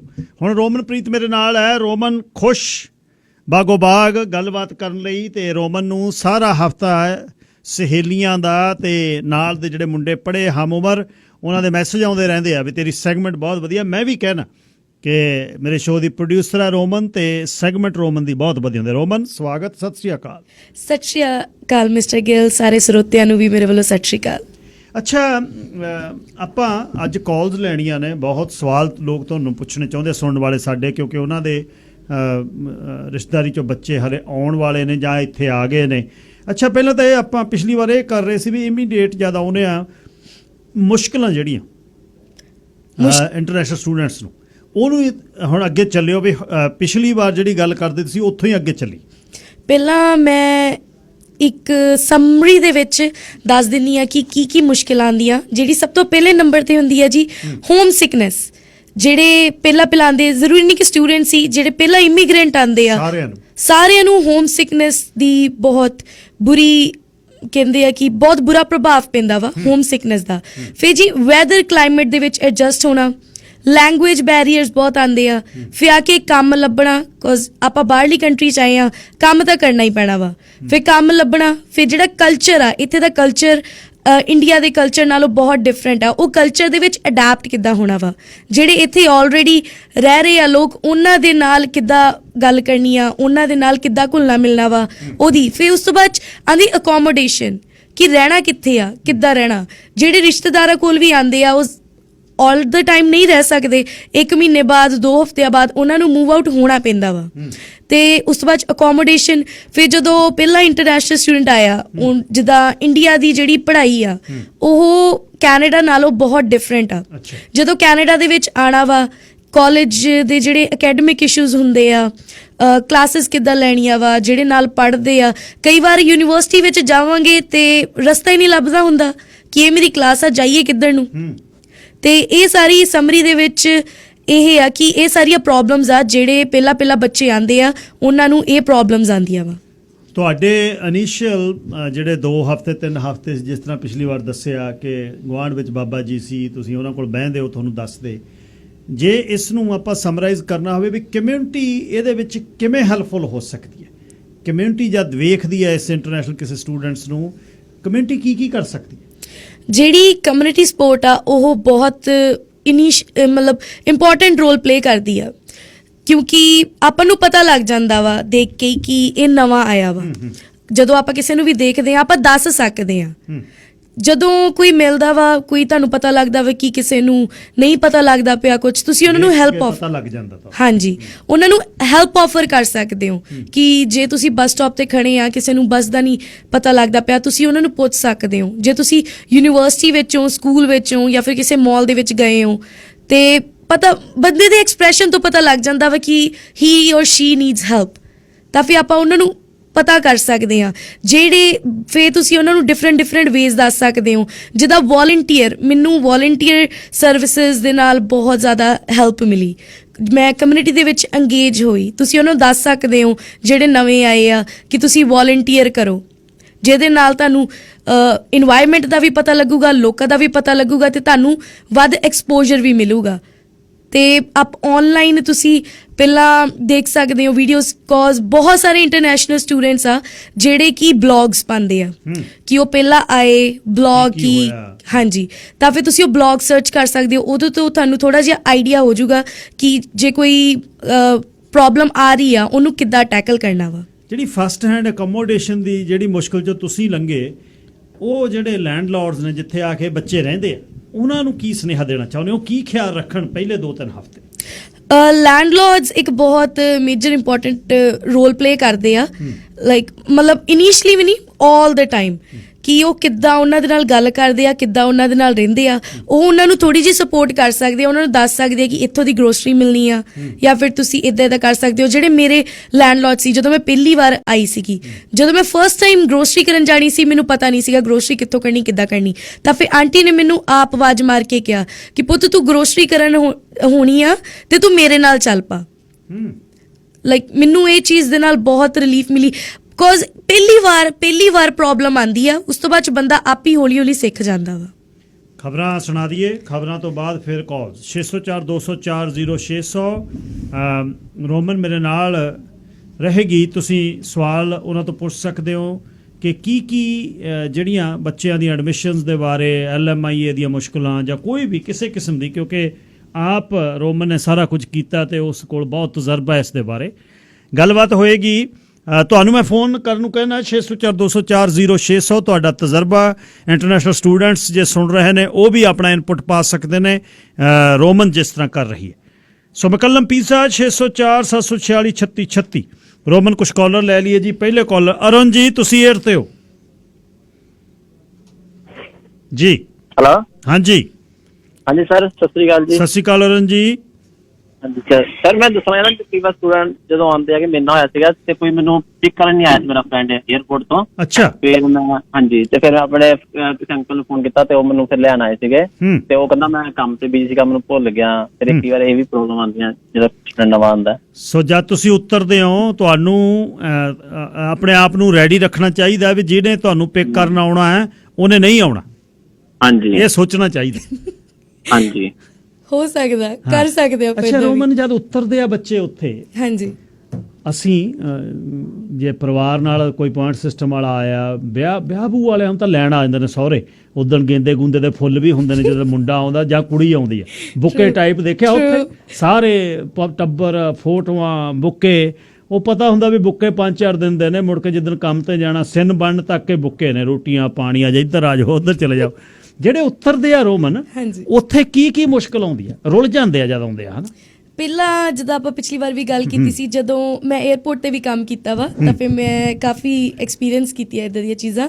ਪਹਿਲਾਂ ਤਾਂ ਪਤਾ ਨਹੀਂ ਹੁੰਦਾ ਆਪਾਂ ਜਾਈਏ ਕਿੱਧਰ ਨੂੰ, ਤੇ ਉਸ ਤੋਂ ਬਾਅਦ ਜਦੋਂ ਕਸਟਮ ਆਫਿਸਰਸ ਰੋਕਦੇ ਆ, ਰਾਈਟ, ਜਦੋਂ ਇਮੀਗ੍ਰੇਸ਼ਨ ਲਈ ਜਾਣਾ ਹੁੰਦਾ, ਆਪਣਾ ਸਟੱਡੀ ਪਰਮਿਟ ਲੈਣਾ, ਵਰਕ ਪਰਮਿਟ ਲੈਣਾ, ਉਦੋਂ ਲਾਈਨ ਅਪ 'ਚ ਰੁਕਣਾ ਵਾ। ਪਹਿਲੀ ਗੱਲ, ਜਦੋਂ ਉਤਰਿਆ ਤੇ ਜਦੋਂ ਆਫਿਸਰਸ ਨੇ ਗੱਲ ਕਰਨੀ ਆ, ਉਦੋਂ ਬਹੁਤ ਜ਼ਿਆਦਾ ਜਿਹੜੇ ਲੋਕੀ ਘਬਰਾਏ ਹੁੰਦੇ ਆ ਕਿ ਆਪਾਂ ਕੀ ਗੱਲ ਕਰਾਂਗੇ, ਉਹਨਾਂ ਨੂੰ ਕੀ ਆਨਸਰ ਦੇਵਾਂਗੇ। ਜੇ ਉਹ ਪੁੱਛੂਗੇ ਤਾਂ ਫਿਰ ਕਈ ਵਾਰ ਉਹਨਾਂ ਦੇ ਦਿਮਾਗ 'ਚ ਹੁੰਦੀ ਹੈ ਇਨਫੋਰਮੇਸ਼ਨ, ਪਰ ਉਹ ਬੋਲਣ ਤੋਂ ਝਿਜਕਦੇ, ਜਿਹੜਾ ਆਪਾਂ ਕਹੇ ਕਿ ਲੈਂਗੁਏਜ ਬੈਰੀਅਰ ਉਹਨਾਂ ਨੂੰ ਹੁੰਦਾ ਵਾ। ਚਲੋ ਆਇਲਸ ਇੱਦਾਂ ਨਹੀਂ ਕਿ ਉਹਨਾਂ ਨੂੰ ਇੰਗਲਿਸ਼ ਨਹੀਂ ਆਉਂਦੀ ਹੁੰਦੀ, ਪਰ ਜਦੋਂ ਉਹ ਜਾਂਦੇ ਆ ਤਾਂ ਫਿਰ ਲੈਂਗੁਏਜ ਬੈਰੀਅਰ ਤੇ ਲੈਕ ਆਫ ਕੌਨਫੀਡੈਂਸ ਹੋ ਜਾਂਦਾ ਵਾ। ਤੇ ਜਦੋਂ ਫਿਰ ਉਹਨਾਂ ਨੇ ਆਪਣਾ ਪਰਮਿਟ ਵਗੈਰਾ ਲੈ ਕੇ ਬਾਹਰ ਨਿਕਲਿਆ, ਬਾਅਦ ਚੋਂ ਲੱਭਣਾ, ਫੋਨ ਕਰਨਾ, ਕਈ ਵਾਰ ਫੋਨ ਨਹੀਂ ਚੱਲਦੇ ਹੁੰਦੇ ਕਿ ਲੱਭੀਏ ਕਿੱਦਾਂ ਕਿਸੇ ਨੂੰ ਜਿਹੜਾ ਲੈਣ ਆਇਆ ਵਾ। ਚਲੋ ਵਾਈਫਾਈ ਕਨੈਕਟ ਕੀਤਾ, ਫੋਨ ਕੀਤਾ, ਜਿੱਦਾਂ ਹੁਣ ਅਰੁਣ ਜੀ ਦੱਸ ਕੇ ਗਏ ਆ ਕਿ ਮੈਨੂੰ ਲੈਣ ਹੀ ਨਹੀਂ ਆਇਆ। ਕਈ ਵਾਰ ਇਦਾਂ ਵੀ ਹੁੰਦਾ ਵਾ ਕਿ ਲੋਕੀ ਕਹਿ ਕੇ ਬਾਅਦ ਚੋਂ ਮੁੱਕਰ ਜਾਂਦੇ ਆ। ਵਿਨੀਪੈਗ ਤੋਂ ਆਪਣੇ ਕਾਲਰ ਨੇ ਜੀ, ਲਿਸਨਰ ਨੇ ਸਰਾ ਬਰਾੜ, ਉਹਨਾਂ ਨੇ ਪੁੱਛਿਆ ਵੀ ਜਿਹੜੇ ਹੁਣ ਬੱਚਿਆਂ ਦੀ ਐਡਮਿਸ਼ਨ ਹੋ ਗਈ, ਉਹ ਬੱਚੇ ਆ ਨਹੀਂ ਰਹੇ ਇੱਥੇ, ਜਿਵੇਂ ਆਪਾਂ ਪਹਿਲਾਂ ਹੀ ਚੈੱਕ ਕੀਤਾ ਵੀ ਉਹਨਾਂ ਦੇ ਬਹੁਤ ਮਨੀ ਚਲੇ ਗਈ, ਐਡਮਿਸ਼ਨ ਵੀ ਹੋ ਗਈ ਪਰ ਉਹ ਇੱਥੇ ਆ ਨਹੀਂ ਰਹੇ, ਉਹ ਕੀ ਕਰਨ ਹੁਣ? ਉਹਨਾਂ ਨੂੰ ਕੋਵਿਡ ਕਰਕੇ ਜਾਂ ਆਨਲਾਈਨ ਕਲਾਸਿਸ ਕਰਕੇ ਇਹ ਕਿਹਾ ਜਾ ਰਿਹਾ ਵੀ ਤੁਸੀਂ ਇੱਥੇ ਬੈਠੇ ਪੜ੍ਹੀ ਜਾਓ। ਉਹਨਾਂ ਨੂੰ ਹਲੇ ਤੱਕ ਤਾਂ, ਹੁਣ ਤਾਂ ਵੈਸੇ ਆ ਪਹਿਲਾਂ ਸੀਗਾ ਕਿ ਉਹਨਾਂ ਨੂੰ ਸਾਰਿਆਂ ਨੂੰ ਉੱਥੇ ਬੰਦ ਕਰ ਦਿੱਤਾ ਗਿਆ ਸੀਗਾ ਕਿ ਤੁਸੀਂ ਆ ਨਹੀਂ ਸਕਦੇ, ਬਿਕੋਜ਼ ਆਫ ਕਈਆਂ ਦੇ ਹਲੇ ਵੀਜ਼ਾ ਪ੍ਰੋਬਲਮਸ ਚੱਲ ਰਹੀਆਂ ਸੀਗੀਆਂ, ਤੇ ਜਦੋਂ ਉਹਨਾਂ ਨੇ ਯੂਨੀਵਰਸਿਟੀ ਨੇ ਐਡਮਿਸ਼ਨ ਦੇਤੀ, ਸਾਰੀਆਂ ਕਲਾਸਿਸ ਪਹਿਲਾਂ ਆਨਲਾਈਨ ਸੀਗੀਆਂ ਕੋਵਿਡ ਦੀ ਵਜ੍ਹਾ ਦੇ ਨਾਲ, ਪਰ ਹੁਣ ਯੂਨੀਵਰਸਿਟੀਜ਼ ਹੌਲੀ ਇਨ ਪਰਸਨ ਕਲਾਸਿਸ ਸ਼ੁਰੂ ਕਰਦੀਆਂ ਪਈਆਂ ਵਾ ਤੇ ਹੁਣ ਬੱਚੇ ਆ ਜਿਹੜੇ ਉਹ ਆਣੇ ਸ਼ੁਰੂ ਹੋਏ ਆ। ਉਹਨਾਂ ਨੂੰ ਇਹੀ ਆ ਕਿ ਪਹਿਲਾਂ ਆਪਣੀ ਸਟੱਡੀ ਨਾਲ ਦੀ ਨਾਲ ਕੰਪਲੀਟ ਕਰੀ ਜਾਣ। ਵਿੱਚ ਜੇ ਖਬਰ ਆ ਰਹੀ ਸੀਗੀ ਕਿ ਜੇ ਤੁਸੀਂ ਆਪਣੀ 50% ਸਟੱਡੀ ਜਾਂ ਫਿਰ 60% ਸਟੱਡੀ ਉੱਥੇ ਕੰਪਲੀਟ ਕਰ ਲੈਂਦੇ ਹੋ, ਫਿਰ ਜਿਹੜੀ ਗਵਰਨਮੈਂਟ ਆ ਉਹ ਨਿਊ ਪਲਾਨਸ ਜਨਰੇਟ ਕਰਦੀ ਪਈ ਸੀਗੀ ਕਿ ਉਹਨਾਂ ਨੂੰ ਇੱਥੇ ਆ ਕੇ ਵਰਕ ਪਰਮਿਟ ਮਿਲ ਜੂਗਾ, ਸਮਥਿੰਗ ਲਾਈਕ ਦੈਟ। ਇਹਦੇ ਬਾਰੇ ਮੈਂ ਅੱਜ ਜ਼ਿਆਦਾ ਇਨਫੋਰਮੇਸ਼ਨ ਕਲੈਕਟ ਕਰ ਲੂੰਗੀ ਐਗਜ਼ੈਕਟਲੀ ਇਹ ਹੈ ਕਿੱਦਾਂ, ਤੇ ਫਿਰ ਆਪਾਂ ਅਗਲੇ ਸ਼ੋਅ ਦੇ ਵਿੱਚ ਕੱਲ ਨੂੰ ਦੱਸ ਸਕਦੇ, ਕੱਲ ਨੂੰ ਦੱਸ ਦੇਵਾਂਗੇ। ਅੱਛਾ, ਇੱਕ ਜਿਹੜਾ ਮੈਂ ਬਹੁਤ ਇਹ ਡਿਸਕਸ ਕੀਤਾ, ਤੁਸੀਂ ਇਸ ਨੂੰ ਦੱਸ ਸਕਦੇ ਹੋ। ਕਈ ਵਾਰ ਜਿਹੜੀਆਂ ਬੱਚੀਆਂ ਆਪਣੀਆਂ, ਉਹਨਾਂ ਨੂੰ ਸਰੀਰਕ ਸ਼ੋਸ਼ਣ ਦਾ ਸ਼ਿਕਾਰ ਹੋਣਾ ਪੈਂਦਾ ਕੰਮ ਤੇ, ਬੱਸਾਂ ਦੇ ਵਿੱਚ, ਔਰ ਉਹਨਾਂ ਤੋਂ ਜਿਨ੍ਹਾਂ ਨੂੰ ਉਹ ਐਕਸਪੈਕਟ ਨਹੀਂ ਕਰਦੀਆਂ, ਉਹਨਾਂ ਨੂੰ ਉਹ ਮਾਪਿਆਂ ਵਾਂਗੂ ਬਾਬਿਆਂ ਵਾਂਗੂ ਸਮਝਦੀਆਂ ਨੇ, ਚਾਹੇ ਬਹੁਤ ਘੱਟ ਪਰਸੈਂਟੇਜ ਆ, ਬਹੁਤ ਕੀ ਆਟੇ 'ਚ ਲੂਣ ਵਾਂਗੂ ਆ। ਉਹ ਜਦ ਇਹੋ ਜਿਹਾ ਕੁਛ ਹੁੰਦਾ, ਤੁਹਾਡੀਆਂ ਕੁੜੀਆਂ ਦੋਸਤ ਇੱਕ ਦੂਜੇ ਨੂੰ ਦੱਸਦੀਆਂ ਨੇ, ਤੁਸੀਂ ਵੀ ਇਸ ਨੂੰ ਜਦ ਤੁਹਾਨੂੰ ਕੁੜੀਆਂ ਦੱਸਦੀਆਂ ਨੇ, ਆਪਾਂ ਇਕੱਠੇ ਬੈਠੇ ਸੀ ਜਦ ਕੁੜੀ ਦਾ ਫੋਨ ਆਇਆ ਵੀ ਮੈਨੂੰ ਇਸ ਤਰ੍ਹਾਂ ਹੋਇਆ ਨਿਊਟਨ ਐਕਸਚੇਂਜ ਤੇ। ਅੱਛਾ, ਉਹਦੇ 'ਚ ਬੇਟਾ ਕੀ ਮਹਿਸੂਸ ਕਰਦੇ ਹੋ ਤੁਸੀਂ? ਕੀ ਹੁੰਦਾ ਫਿਰ, ਕਿਉਂ ਹੁੰਦਾ ਇਹ, ਕਿਹੋ ਜਿਹੇ ਹਾਲਾਤ ਹੋ ਜਾਂਦੇ ਨੇ ਜਦ ਇਸ ਤਰ੍ਹਾਂ ਹੁੰਦਾ? ਪਿਛਲੇ ਕੁਝ ਦਿਨਾਂ ਤੋਂ ਇਹ ਕਾਫੀ ਨਿਊਜ਼ ਵਿੱਚ ਆ ਰਹੀ ਆ ਇਹ ਗੱਲ ਕਿ ਜਿਹੜੇ ਆਪਣੇ ਬਜ਼ੁਰਗ ਨੇ, not all but some portion of them, ਉਹ ਕਾਫੀ ਸਰੀਰਕ ਲਾਈਕ ਗਲਤ ਤਰੀਕੇ ਦੇ ਨਾਲ ਟੱਚ ਕਰਕੇ ਨਿਕਲ ਜਾਂਦੇ ਆ। ਉਹਨਾਂ ਨੂੰ ਆਸ਼ੀਰਵਾਦ ਦੇ ਬਹਾਨੇ ਕੋਲੇ ਜੇ ਆਉਂਦੇ ਆ। ਫਿਰ ਹੁਣ ਨਿਊਟਨ ਐਕਸਚੇਂਜ ਦੀ ਜਿਹੜੀ ਮੈਂ ਤੁਹਾਨੂੰ ਉਦੋਂ ਆਪਾਂ ਗੱਲ ਕਰਦੇ ਪਏ ਸੀਗੇ, ਕੁੜੀ ਨਿਊਟਨ ਐਕਸਚੇਂਜ ਤੇ ਖੜੀ ਸੀਗੀ, ਇੱਕ ਬਜ਼ੁਰਗ ਬਾਬਾ ਜੀ ਉਹਦੇ ਹੱਥ ਲਾ ਕੇ ਨਿਕਲ ਗਏ। ਤੇ ਫਿਰ ਪਹਿਲਾਂ ਤਾਂ ਬੰਦਾ ਆਪ ਹੀ ਡਰ ਜਾਂਦਾ ਵਾ ਕਿ ਜੇ ਆਪਣੀ ਕਮਿਊਨਿਟੀ ਦੇ ਜਿਹੜੇ ਲੋਕ ਆ, ਆਪਣੇ ਬਜ਼ੁਰਗ ਆ, ਜੇ ਉਹ ਇਦਾਂ ਕਰਦੇ ਆ ਤਾਂ ਫਿਰ ਹੋਰ ਉਹ ਕਿੱਥੇ ਸੇਫਟੀ ਆਪਣੀ ਕਰਨ। ਜਿੱਦਾਂ ਮੈਂ ਤੁਹਾਨੂੰ ਦੱਸਿਆ ਸੀਗਾ ਕਿ ਜਦੋਂ ਮੈਂ ਆਈ ਸੀਗੀ ਤੇ ਬਾਬਾ ਜੀ ਨੇ ਮੈਨੂੰ ਸਾਰਾ ਦੱਸਿਆ ਕਿ ਤੂੰ ਇੱਥੇ ਚਲ ਜਾ, ਇੱਥੇ ਚਲ ਜਾ, ਤੇ ਉਹ ਮੇਰੇ ਲਈ ਪਲੱਸ ਪੁਆਇੰਟ ਸੀਗਾ। ਪਰ ਜਿੱਥੇ ਇੱਕ ਬੱਚਾ ਆਇਆ ਵਾ ਤੇ ਉਹਨੂੰ ਇਦਾਂ ਦੀਆਂ ਚੀਜ਼ਾਂ ਦੇਖਣੀਆਂ ਪੈ ਰਹੀਆਂ ਵਾ, ਉੱਥੇ ਉਹ ਹਿਲ ਜਾਂਦਾ ਵਾ ਕਿ ਮੇਰੇ ਨਾਲ ਕੀ ਹੋ ਗਿਆ, ਇਦਾਂ ਕਾਹਤੋਂ ਹੋ ਰਿਹਾ। ਇਹ ਥੋੜੇ ਜਿਹੇ ਆਪਣੇ ਕਮਿਊਨਿਟੀ ਨੂੰ ਵੀ ਸਮਝਣਾ ਚਾਹੀਦਾ ਵਾ, ਜਿਹੜੇ ਇਦਾਂ ਕਰਦੇ ਆ ਕਿ ਉਹ ਤੁਹਾਡੇ ਬੱਚਿਆਂ ਵਾਂਗੂ ਆ, ਤੁਹਾਡੀਆਂ ਬੇਟੀਆਂ ਵਾਂਗੂ ਆ, ਤੇ ਤੁਹਾਨੂੰ ਇਦਾਂ ਦੀਆਂ ਹਰਕਤਾਂ ਨਹੀਂ ਕਰਨੀਆਂ ਚਾਹੀਦੀਆਂ। ਇੱਕ ਬੰਦੇ ਦੇ ਕਹਿੰਦੇ ਆ ਨਾ, ਇੱਕ ਜਿਹੜੀ ਮੱਛਲੀ ਆ ਉਹ ਪੂਰਾ ਤਲਾਬ ਗੰਦਾ ਕਰਦੀ ਆ। ਹੁਣ ਇੱਕ ਜਣੇ ਦੀ ਇਦਾਂ ਨਿਊਜ਼ ਅੱਗੇ ਆਂਦੀ ਆ ਤੇ ਲੋਕਾਂ ਦੇ ਦਿਮਾਗ ਵਿੱਚ ਚੱਲ ਜਾਂਦਾ ਵਾ ਕਿ ਸਾਰੇ ਇਹੋ ਜਿਹੇ ਆ। ਅੱਛਾ ਬੇਟਾ, ਇੱਕ ਹੋਰ ਇਹਦੇ 'ਚ ਮੈਨੂੰ ਨਵੀਂ ਚੀਜ਼ ਪਤਾ ਲੱਗੀ ਲਾਸਟ ਨਾਈਟ। ਬਰਨਾਲੇ ਕੋਲ ਦੇ ਦੋਨੇ ਪਿੰਡ ਨੇ, ਤੇ ਉੱਥੋਂ ਦੀ ਇੱਕ ਕੁੜੀ ਨੂੰ ਉੱਥੋਂ ਮੁੰਡੇ ਵਾਲਿਆਂ ਨੇ ਖਰਚਾ ਕਰਕੇ ਇੱਥੇ ਭੇਜਤਾ। ਉਹ ਇੱਥੇ ਆ ਕੇ ਹੁਣ ਓਕਨਾਗਨ 'ਚ ਰਹਿੰਦੀ ਹੈ, ਜਿੱਥੋਂ ਮੈਨੂੰ ਪਤਾ ਲੱਗਿਆ। ਉਹ ਕੁੜੀ ਨੇ ਕੰਟੈਕਟ ਪਿੱਛੇ ਬੰਦ ਕਰ ਦਿੱਤਾ। ਉਹਨਾਂ ਦਾ 40 ਲੱਖ ਰੁਪਈਆ ਲੱਗ ਗਿਆ। ਉਹ ਬਹੁਤ ਗਰੀਬ ਕਿਸਾਨ, ਉਹਨਾਂ ਨੂੰ ਪਤਾ ਨਹੀਂ ਕਿਹਨੇ ਦੱਸਤਾ, ਉਹਨੇ ਮੈਨੂੰ ਫੋਨ ਕੀਤਾ, ਸਾਰਾ ਕੁਝ ਦੱਸਿਆ। ਹੁਣ ਉੱਥੇ ਕੰਮ ਕਰਾਂਗੇ, ਪੁਲਿਸ ਵੀ ਇਨਵੋਲਵ ਹੋਏਗੀ ਬਰਨਾਲੇ ਦੀ, ਉਹਨਾਂ ਨਾਲ ਗੱਲ ਕਰਾਂਗੇ ਅਸੀਂ। ਅੱਛਾ, ਇਹ ਵੀ ਹੋ ਰਿਹਾ ਬਈ ਮੁੰਡੇ ਕੁੜੀਆਂ ਆਪਸ ਵਿੱਚ ਹਮ ਉਮਰ ਵੀ ਇੱਕ ਦੂਜੇ ਨੂੰ ਐਕਸਪਲੋਇਟ ਕਰ ਰਹੇ ਨੇ, ਫਾਈਨੈਂਸ਼ੀਅਲੀ ਵੀ, ਫਿਜ਼ੀਕਲੀ ਵੀ। ਮਿਸਟਰ ਗਿੱਲ, ਆਪਾਂ ਇੱਦਾਂ ਦੇ ਦੇਸ਼ ਵਿੱਚ ਰਹਿੰਦੇ ਆ ਜਿੱਥੇ ਸਾਰਾ ਕੁਝ ਪੋਸੀਬਲ ਹੈਗਾ ਵਾ। Like everything is possible. ਆਪਸ ਵਿੱਚ ਵੀ ਸ਼ੋਸ਼ਣ ਹੋ ਰਿਹਾ ਵਾ, ਘਰ ਦੇ ਵੀ ਕਈ ਵਾਰ ਸ਼ੋਸ਼ਣ ਕਰਦੇ ਪਏ ਆ। ਮੈਨੂੰ ਇੱਕ ਕੁੜੀ ਦਾ ਮੈਸੇਜ ਆਇਆ ਸੀ, ਮੈਂ ਤੁਹਾਨੂੰ ਦੱਸਿਆ ਸੀਗਾ ਕਿ ਉਹ ਇੱਕ ਇਸ਼ੂ ਉਠਾਉਣਾ ਚਾਹ ਰਹੀ ਸੀਗੀ ਪਹਿਲਾਂ ਹੀ, ਕਿ ਜਿਹੜੇ ਵਿਆਹ ਕਰਕੇ ਆ ਜਾਂਦੇ ਆ, ਕੁੜੀ ਵਿਆਹ ਕਰਕੇ ਆ ਗਈ, ਕਈ ਵਾਰ ਕੁੜੀ ਗਲਤ ਹੁੰਦੀ ਆ, ਕਈ ਵਾਰ ਮੁੰਡਾ ਗਲਤ ਹੁੰਦਾ ਵਾ। ਇਹ ਕਾਫੀ ਕੇਸਿਸ ਹੋਏ ਆ ਕਿ ਕੁੜੀ ਇੱਥੇ ਪਹਿਲਾਂ ਜਾਂ ਫਿਰ ਉਹਦੇ ਘਰਦਿਆਂ ਨੇ ਕਿਹਾ ਹੋਊਗਾ ਜਾਂ ਫਿਰ ਕੁੜੀ ਦੀ ਆਪਣੀ ਮਰਜ਼ੀ ਇੱਥੇ ਆ ਗਈ, ਉਹਦਾ ਕੁਝ ਨਹੀਂ ਕਰ ਸਕਦੇ। ਉਹਦਾ ਫਿਰ ਕੁੜੀ ਜਦੋਂ ਵਾਪਸ ਜਾ ਕੇ ਦੁਬਾਰਾ ਉਹਦੇ ਪੇਪਰ ਵਗੈਰਾ ਅਪਲਾਈ ਕਰੂਗੀ, ਫੇਰ ਗੱਲ ਬਣਨੀ ਆ। ਤੇ ਪੈਸੇ ਲੈ ਕੇ ਆਪ ਆ ਜਾਂਦੇ ਆ, ਬਾਅਦ ਚੋਂ ਦੂਜੇ ਨੂੰ ਇਹ ਇੱਕ ਤਰ੍ਹਾਂ ਦੀ ਐਕਸਪਲੋਇਟੇਸ਼ਨ ਹੋ ਗਈ ਕਿ ਤੁਸੀਂ ਆਪ ਆ ਗਏ ਤੇ ਦੂਜੇ ਦਾ ਤੁਸੀਂ ਸੋਚਿਆ ਨਹੀਂ। ਤੇ ਇਹੀ ਸਭ ਕੁਝ ਸੋ ਇਹ ਹੁੰਦਾ ਹੈ ਬਈ ਕੁੜੀਆਂ ਵੱਧ ਪੜ੍ਹਨ ਵਾਲੀਆਂ ਨੇ, ਮੁੰਡੇ ਉੱਥੇ ਕੋਸ਼ਿਸ਼ ਕਰਦੇ ਨੇ, ਮੁੰਡੇ ਵਾਲਿਆਂ ਦਾ ਪਰਿਵਾਰ ਵੀ ਅਸੀਂ ਤੁਹਾਡੀ ਕੁੜੀ ਦਾ ਖਰਚਾ ਦਿੰਦੇ ਹਾਂ, ਜਾ ਕੇ ਕੁੜੀ ਸਾਡੇ ਮੁੰਡੇ ਨੂੰ ਸੱਦ ਲਵੇ, ਇਹ ਹੁੰਦਾ। ਹਾਂਜੀ ਜੀ, ਓਕੇ। ਅੱਛਾ, ਆਪਸ ਵਿੱਚ ਜਿਹੜੇ ਤੁਸੀਂ ਕੋਲੀਗਸ ਹੋ, ਹਮ ਉਮਰ ਹੋ, ਉੱਥੇ ਪੜ੍ਹਦੇ ਆਏ ਹੋ, ਮੰਨ ਲਓ ਇੱਕ ਇੰਸਟੀਚਿਊਟ ਤੋਂ ਆਏ, ਜਿਵੇਂ ਤੁਸੀਂ ਦੱਸਿਆ ਤੁਹਾਨੂੰ ਇੱਕ ਤੁਹਾਡੇ ਇੰਸਟੀਚਿਊਟ ਦਾ ਮੁੰਡਾ ਕੁਆਂਟਲਨ 'ਚ ਮਿਲਿਆ, ਤੁਸੀਂ ਇੰਨੇ ਖੁਸ਼ ਹੋ ਗਏ ਵੀ ਉਹਦੇ ਖੜਾ ਚਾਹੀ, ਈਵਨ ਤੁਸੀਂ ਉੱਥੇ ਆਪਸ ਵਿੱਚ ਬੋਲਦੇ ਵੀ ਨਹੀਂ ਸੀ। ਅੱਛਾ, ਉਹ ਬਹੁਤ ਹੈਲਪਫੁਲ ਆ ਫਿਰ ਇੱਕ ਦੂਜੇ ਲਈ। ਉਹ ਜਿੱਦਾਂ ਇਨਫੋਰਮੇਸ਼ਨ ਹੋ ਜਾਂਦੀ ਆ, ਜਿੱਦਾਂ ਉਹ ਮੇਰੇ ਤੋਂ ਪਹਿਲਾਂ ਆਇਆ, ਉਹਨੂੰ ਪਤਾ ਵਾ ਬੱਸ ਕਿੱਦਾਂ ਲੈਣੀ ਆ, ਉਹਨੂੰ ਪਤਾ ਵਾ ਕਿ ਕੋਰਸਿਸ ਕਿੱਦਾਂ ਲੈਣੇ ਆ, ਉਹਨੂੰ ਪਤਾ ਵਾ ਕਿ ਜੇ ਮੈਂ SIN ਨੰਬਰ ਲੈਣਾ ਵਾ ਤੇ SIN ਨੰਬਰ ਕਿੱਥੋਂ ਮਿਲੂਗਾ। ਉਹ ਇਨਫੋਰਮੇਸ਼ਨ ਆ, ਜਿਹੜਾ ਬੰਦਾ ਪਹਿਲਾਂ ਆਇਆ ਉਹ ਹਮੇਸ਼ਾ ਇੱਕ ਐਸੈਟ ਹੁੰਦਾ ਵਾ, ਜਿਹਦੇ ਨਾਲ ਇੱਕ ਪਲੱਸ ਪੁਆਇੰਟ ਹੋ ਜਾਂਦਾ ਵਾ ਕਿ ਆਪਾਂ ਵੀ ਉਹ ਚੀਜ਼ ਕਰ ਸਕਦੇ ਆ। ਇੱਕ ਸਹਾਰਾ ਹੁੰਦਾ ਵਾ, ਇੱਕ ਦਿਲਾਸਾ ਹੁੰਦਾ ਵਾ। Khushdeep Singh ji, line number 2। ਸਤਿ ਸ਼੍ਰੀ ਅਕਾਲ ਸਰ ਜੀ। ਸਤਿ ਸ਼੍ਰੀ ਅਕਾਲ ਜੀ। ਚਲੋ ਮੈਂ ਸਟਾਰਟਿੰਗ ਤੋਂ ਹੀ ਹਨਾ, ਜਿਵੇਂ ਤੁਹਾਨੂੰ ਦੱਸਦਾ ਮੇਰਾ ਆਲਰੇਡੀ ਐਕਸਪੀਰੀਅੰਸ ਰਿਹਾਗਾ। ਹੁਣ ਤਾਂ ਚਲੋ ਮੈਂ ਇੱਥੇ ਕੈਨੇਡਾ ਆਇਆ, ਪਹਿਲਾਂ ਮੇਰਾ 3 ਸਾਲ ਦਾ ਐਕਸਪੀਰੀਅੰਸ ਨਿਊਜ਼ੀਲੈਂਡ ਦਾ ਹੈਗਾ ਹਨਾ ਜਿੱਦਾਂ। ਅੱਛਾ ਜੀ। ਤੇ ਮੈਂ ਇਹੀ ਕਹਿਣਾ ਚਾਹੁੰਦਾ, ਜੋ ਵੀ ਸਟੂਡੈਂਟ ਪਹਿਲਾਂ ਆਪਦਾ ਮਾਈਂਡ ਸੈੱਟ ਕਰਕੇ ਆਓ ਇੱਥੇ, ਕਿਉਂਕਿ ਅੱਜ ਕੱਲ ਆਪਾਂ ਨੂੰ ਪਤਾ ਹੈ ਹਨਾ ਵੀ YouTube ਤੇ ਇੰਨੇ ਵੀਲੌਗ ਪਏ, ਸਾਰਾ ਕੁਝ ਪਤਾ ਹੁੰਦਾ ਹਨਾ ਵੀ ਉੱਥੇ ਕੀ ਹੈ ਕੀ ਲਾਈਫ ਨਹੀਂ। ਵੀ ਸਟਾਰਟਿੰਗ 'ਚ ਗੱਲ ਹੋਈ ਸੀ ਜਿੱਦਾਂ ਹੋਮ ਸਿਕਨੈਸ ਨਹੀਂ ਹਨਾ, ਵੀ ਉਹ ਤਾਂ ਪਤਾ ਹੀ ਆ, ਉਹ ਤਾਂ ਤੁਹਾਨੂੰ ਵੀ ਉਹ ਤੁਸੀਂ ਐਕਸੈਪਟ ਕਰਨੀ ਪੈਣੀ ਆ ਉਹ ਚੀਜ਼ ਤੁਹਾਨੂੰ ਹਨਾ ਸਰ। ਤੇ ਵੀ ਉਹ ਚੀਜ਼ ਠੀਕ ਹੈ, ਸਟੂਡੈਂਟ ਨੂੰ ਹਮੇਸ਼ਾ ਆਲਦੇ ਜਦੋਂ ਉਹ ਤਿਆਰੀ ਸ਼ੁਰੂ ਕਰ ਲੈਂਦਾ ਇੱਧਰ ਆਉਣ ਦੀ, ਉਹਨੂੰ ਪਹਿਲਾਂ ਇਸ ਪੁਆਇੰਟ ਨੂੰ ਕਵਰ ਕਰਨਾ ਚਾਹੀਦਾ। ਹਾਂਜੀ ਵੀ ਉੱਥੇ ਆ ਕੇ ਆਹ ਚੀਜ਼ਾਂ ਆਪਾਂ ਮੈਨੂੰ ਫੇਸ ਕਰਨੀਆਂ ਪੈਣੀਆਂ ਹੀ ਪੈਣੀਆਂ। ਫਿਰ ਦੂਜੀ ਗੱਲ ਸਰ, ਮੈਂ ਤੁਹਾਡੀ ਸੁਣੀ ਵੀ ਆਪਣੀ ਕਮਿਊਨਿਟੀ ਦੀ, ਠੀਕ ਹੈ, ਚਲੋ ਮੈਂ ਕਹਿਣਾ ਨਹੀਂ ਤਾਂ ਨਹੀਂ ਚਾਹੀਦਾ, ਪਰ ਮੇਰਾ ਫਰੈਂਡ ਆ ਹਨਾ ਜਿੱਦਾਂ ਉਹ ਉੱਥੇ ਰਹਿੰਦਾ, ਆਪਣੇ ਕੀ ਨਾਂ ਲੈਂਦੇ ਹੈਗੇ, ਓਨਟਾਰੀਓ ਰਹਿੰਦਾ ਹਨਾ, ਉਹ ਦੱਸਦਾ ਸੀ ਕਹਿੰਦੇ ਵੀ ਜਿਹੜੇ ਆਪਣੀ ਕਮਿਊਨਿਟੀ ਦੇ ਲੋਕ ਆ ਨਾ, ਉਹ ਆਂਦੇ ਸਰਕਾਰ ਨੂੰ ਕਹਿੰਦੇ ਵੀ ਤੁਸੀਂ ਸਟੂਡੈਂਟ ਨੂੰ ਆਉਣਾ ਬੰਦ ਕਰ ਦਿਓ ਇੱਥੇ, ਕਹਿੰਦੇ ਅਸੀਂ ਤੁਹਾਨੂੰ ਵੋਟਾਂ ਆ ਦੇਵਾਂਗੇ। ਠੀਕ ਹੈ, ਤੇ ਹੁਣ ਉਹਨਾਂ ਨੇ ਟੈਕਸ ਲਾਈ ਆਉਂਦੇ ਆ, ਠੀਕ ਹੈ, ਤੇ ਹੁਣ ਉਹ ਕਹਿੰਦੇ ਵੀ ਪੰਗਾ ਹੀ ਲੈ ਲਿਆ ਸਰਕਾਰ। ਖੁਸ਼ਦੀਪ, ਜਿਹੜਾ ਨਿਊਜ਼ੀਲੈਂਡ ਦਾ ਵਿਦਿਆਰਥੀ ਜੀਵਨ ਸੀ ਉਹਨੂੰ ਤੇ ਕੈਨੇਡਾ ਦਾ ਵਿਦਿਆਰਥੀ ਜੀਵਨ, ਉਹਨੂੰ ਕਿਸ ਤਰ੍ਹਾਂ ਲੈਂਦੇ ਹੋ? ਸਰ ਵਿਦਿਆਰਥੀ ਜੀਵਨ ਜਿੱਥੇ ਮਰਜ਼ੀ ਚੱਲ ਜਾਓ, ਠੀਕ ਹੈ, ਸੇਮ ਹੀ ਆ, ਉਹ ਸਾਰੇ ਕਿਤੇ ਸੇਮ ਹੀ ਆ। ਠੀਕ ਹੈ ਸਰ, ਉਹ ਭਾਵੇਂ ਤੁਸੀਂ ਨਿਊਜ਼ੀਲੈਂਡ ਹੋ ਤੇ ਭਾਵੇਂ ਤੁਸੀਂ ਕੈਨੇਡਾ ਹੋ ਹਨਾ, ਉਹ ਡਜ਼ਨਟ ਮੈਟਰ, ਉਹ ਨਹੀਂ ਮੈਟਰ ਕਰਦਾ ਗਾ, ਕਿਉਂਕਿ ਤੁਹਾਨੂੰ ਪਤਾ ਵੀ ਸਾਰੀਆਂ ਕੰਟਰੀਆਂ ਸੇਮ ਹੀ ਆ ਹਨਾ।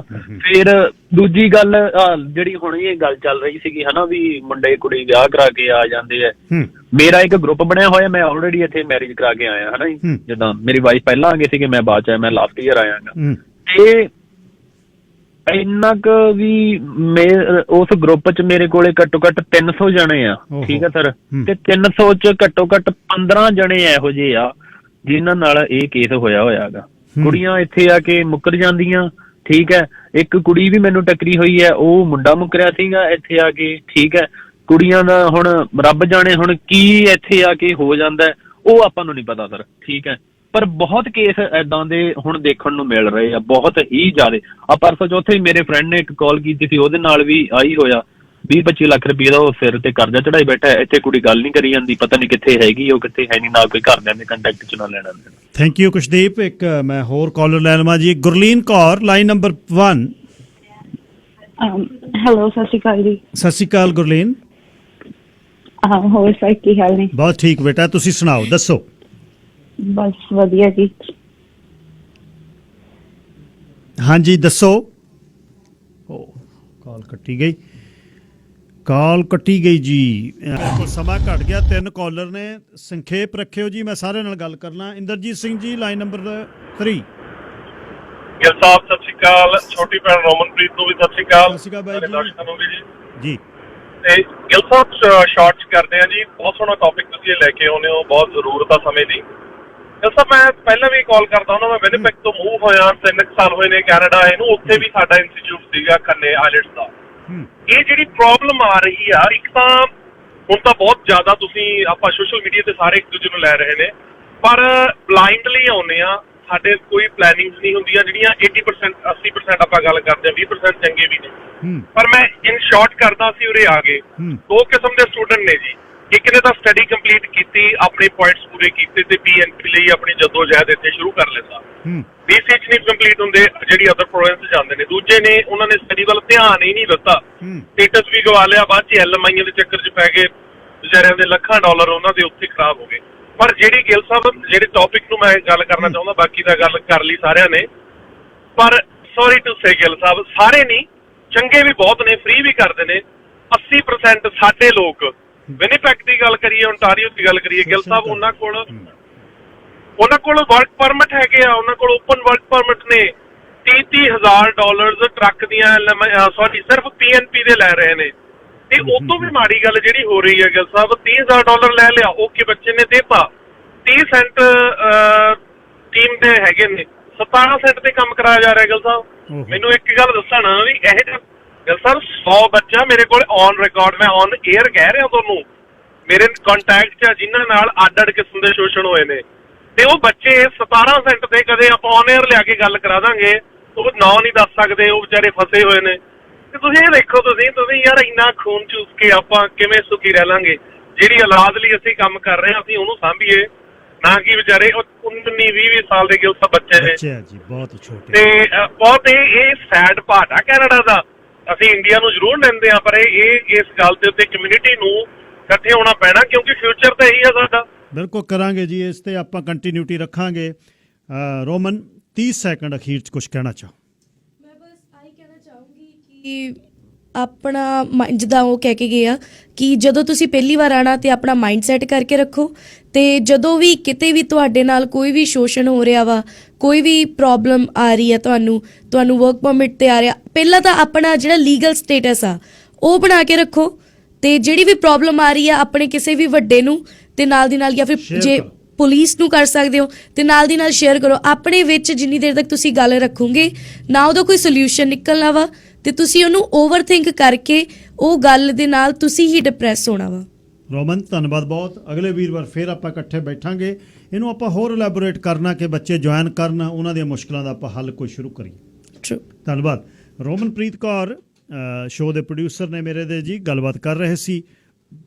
ਬਹੁਤ ਬਹਾਦਰ ਕੁੜੀ ਹੈ, ਜ਼ਿੰਦਗੀ ਦੇ ਵਿੱਚ ਆਪ ਰਹਿ ਰਹੀ ਹੈ, ਛੋਟਾ ਭਾਈ ਆ ਨਾਲ, ਉਹਦਾ ਖਿਆਲ ਰੱਖ ਰਹੀ ਹੈ। ਕੋਈ ਵੱਧ ਉਮਰ ਨਹੀਂ, 18-19 ਸਾਲ ਦੀ ਉਹ ਆਈ ਹੈ, ਹੁਣ 20-21 ਸਾਲ ਦੀ ਆ, ਪਰ ਸਿਆਣਪ ਰੱਬ ਦੇ ਦਿੰਦਾ ਜਦ ਤੁਸੀਂ ਮਿਹਨਤਾਂ ਕਰਦੇ ਹੋ।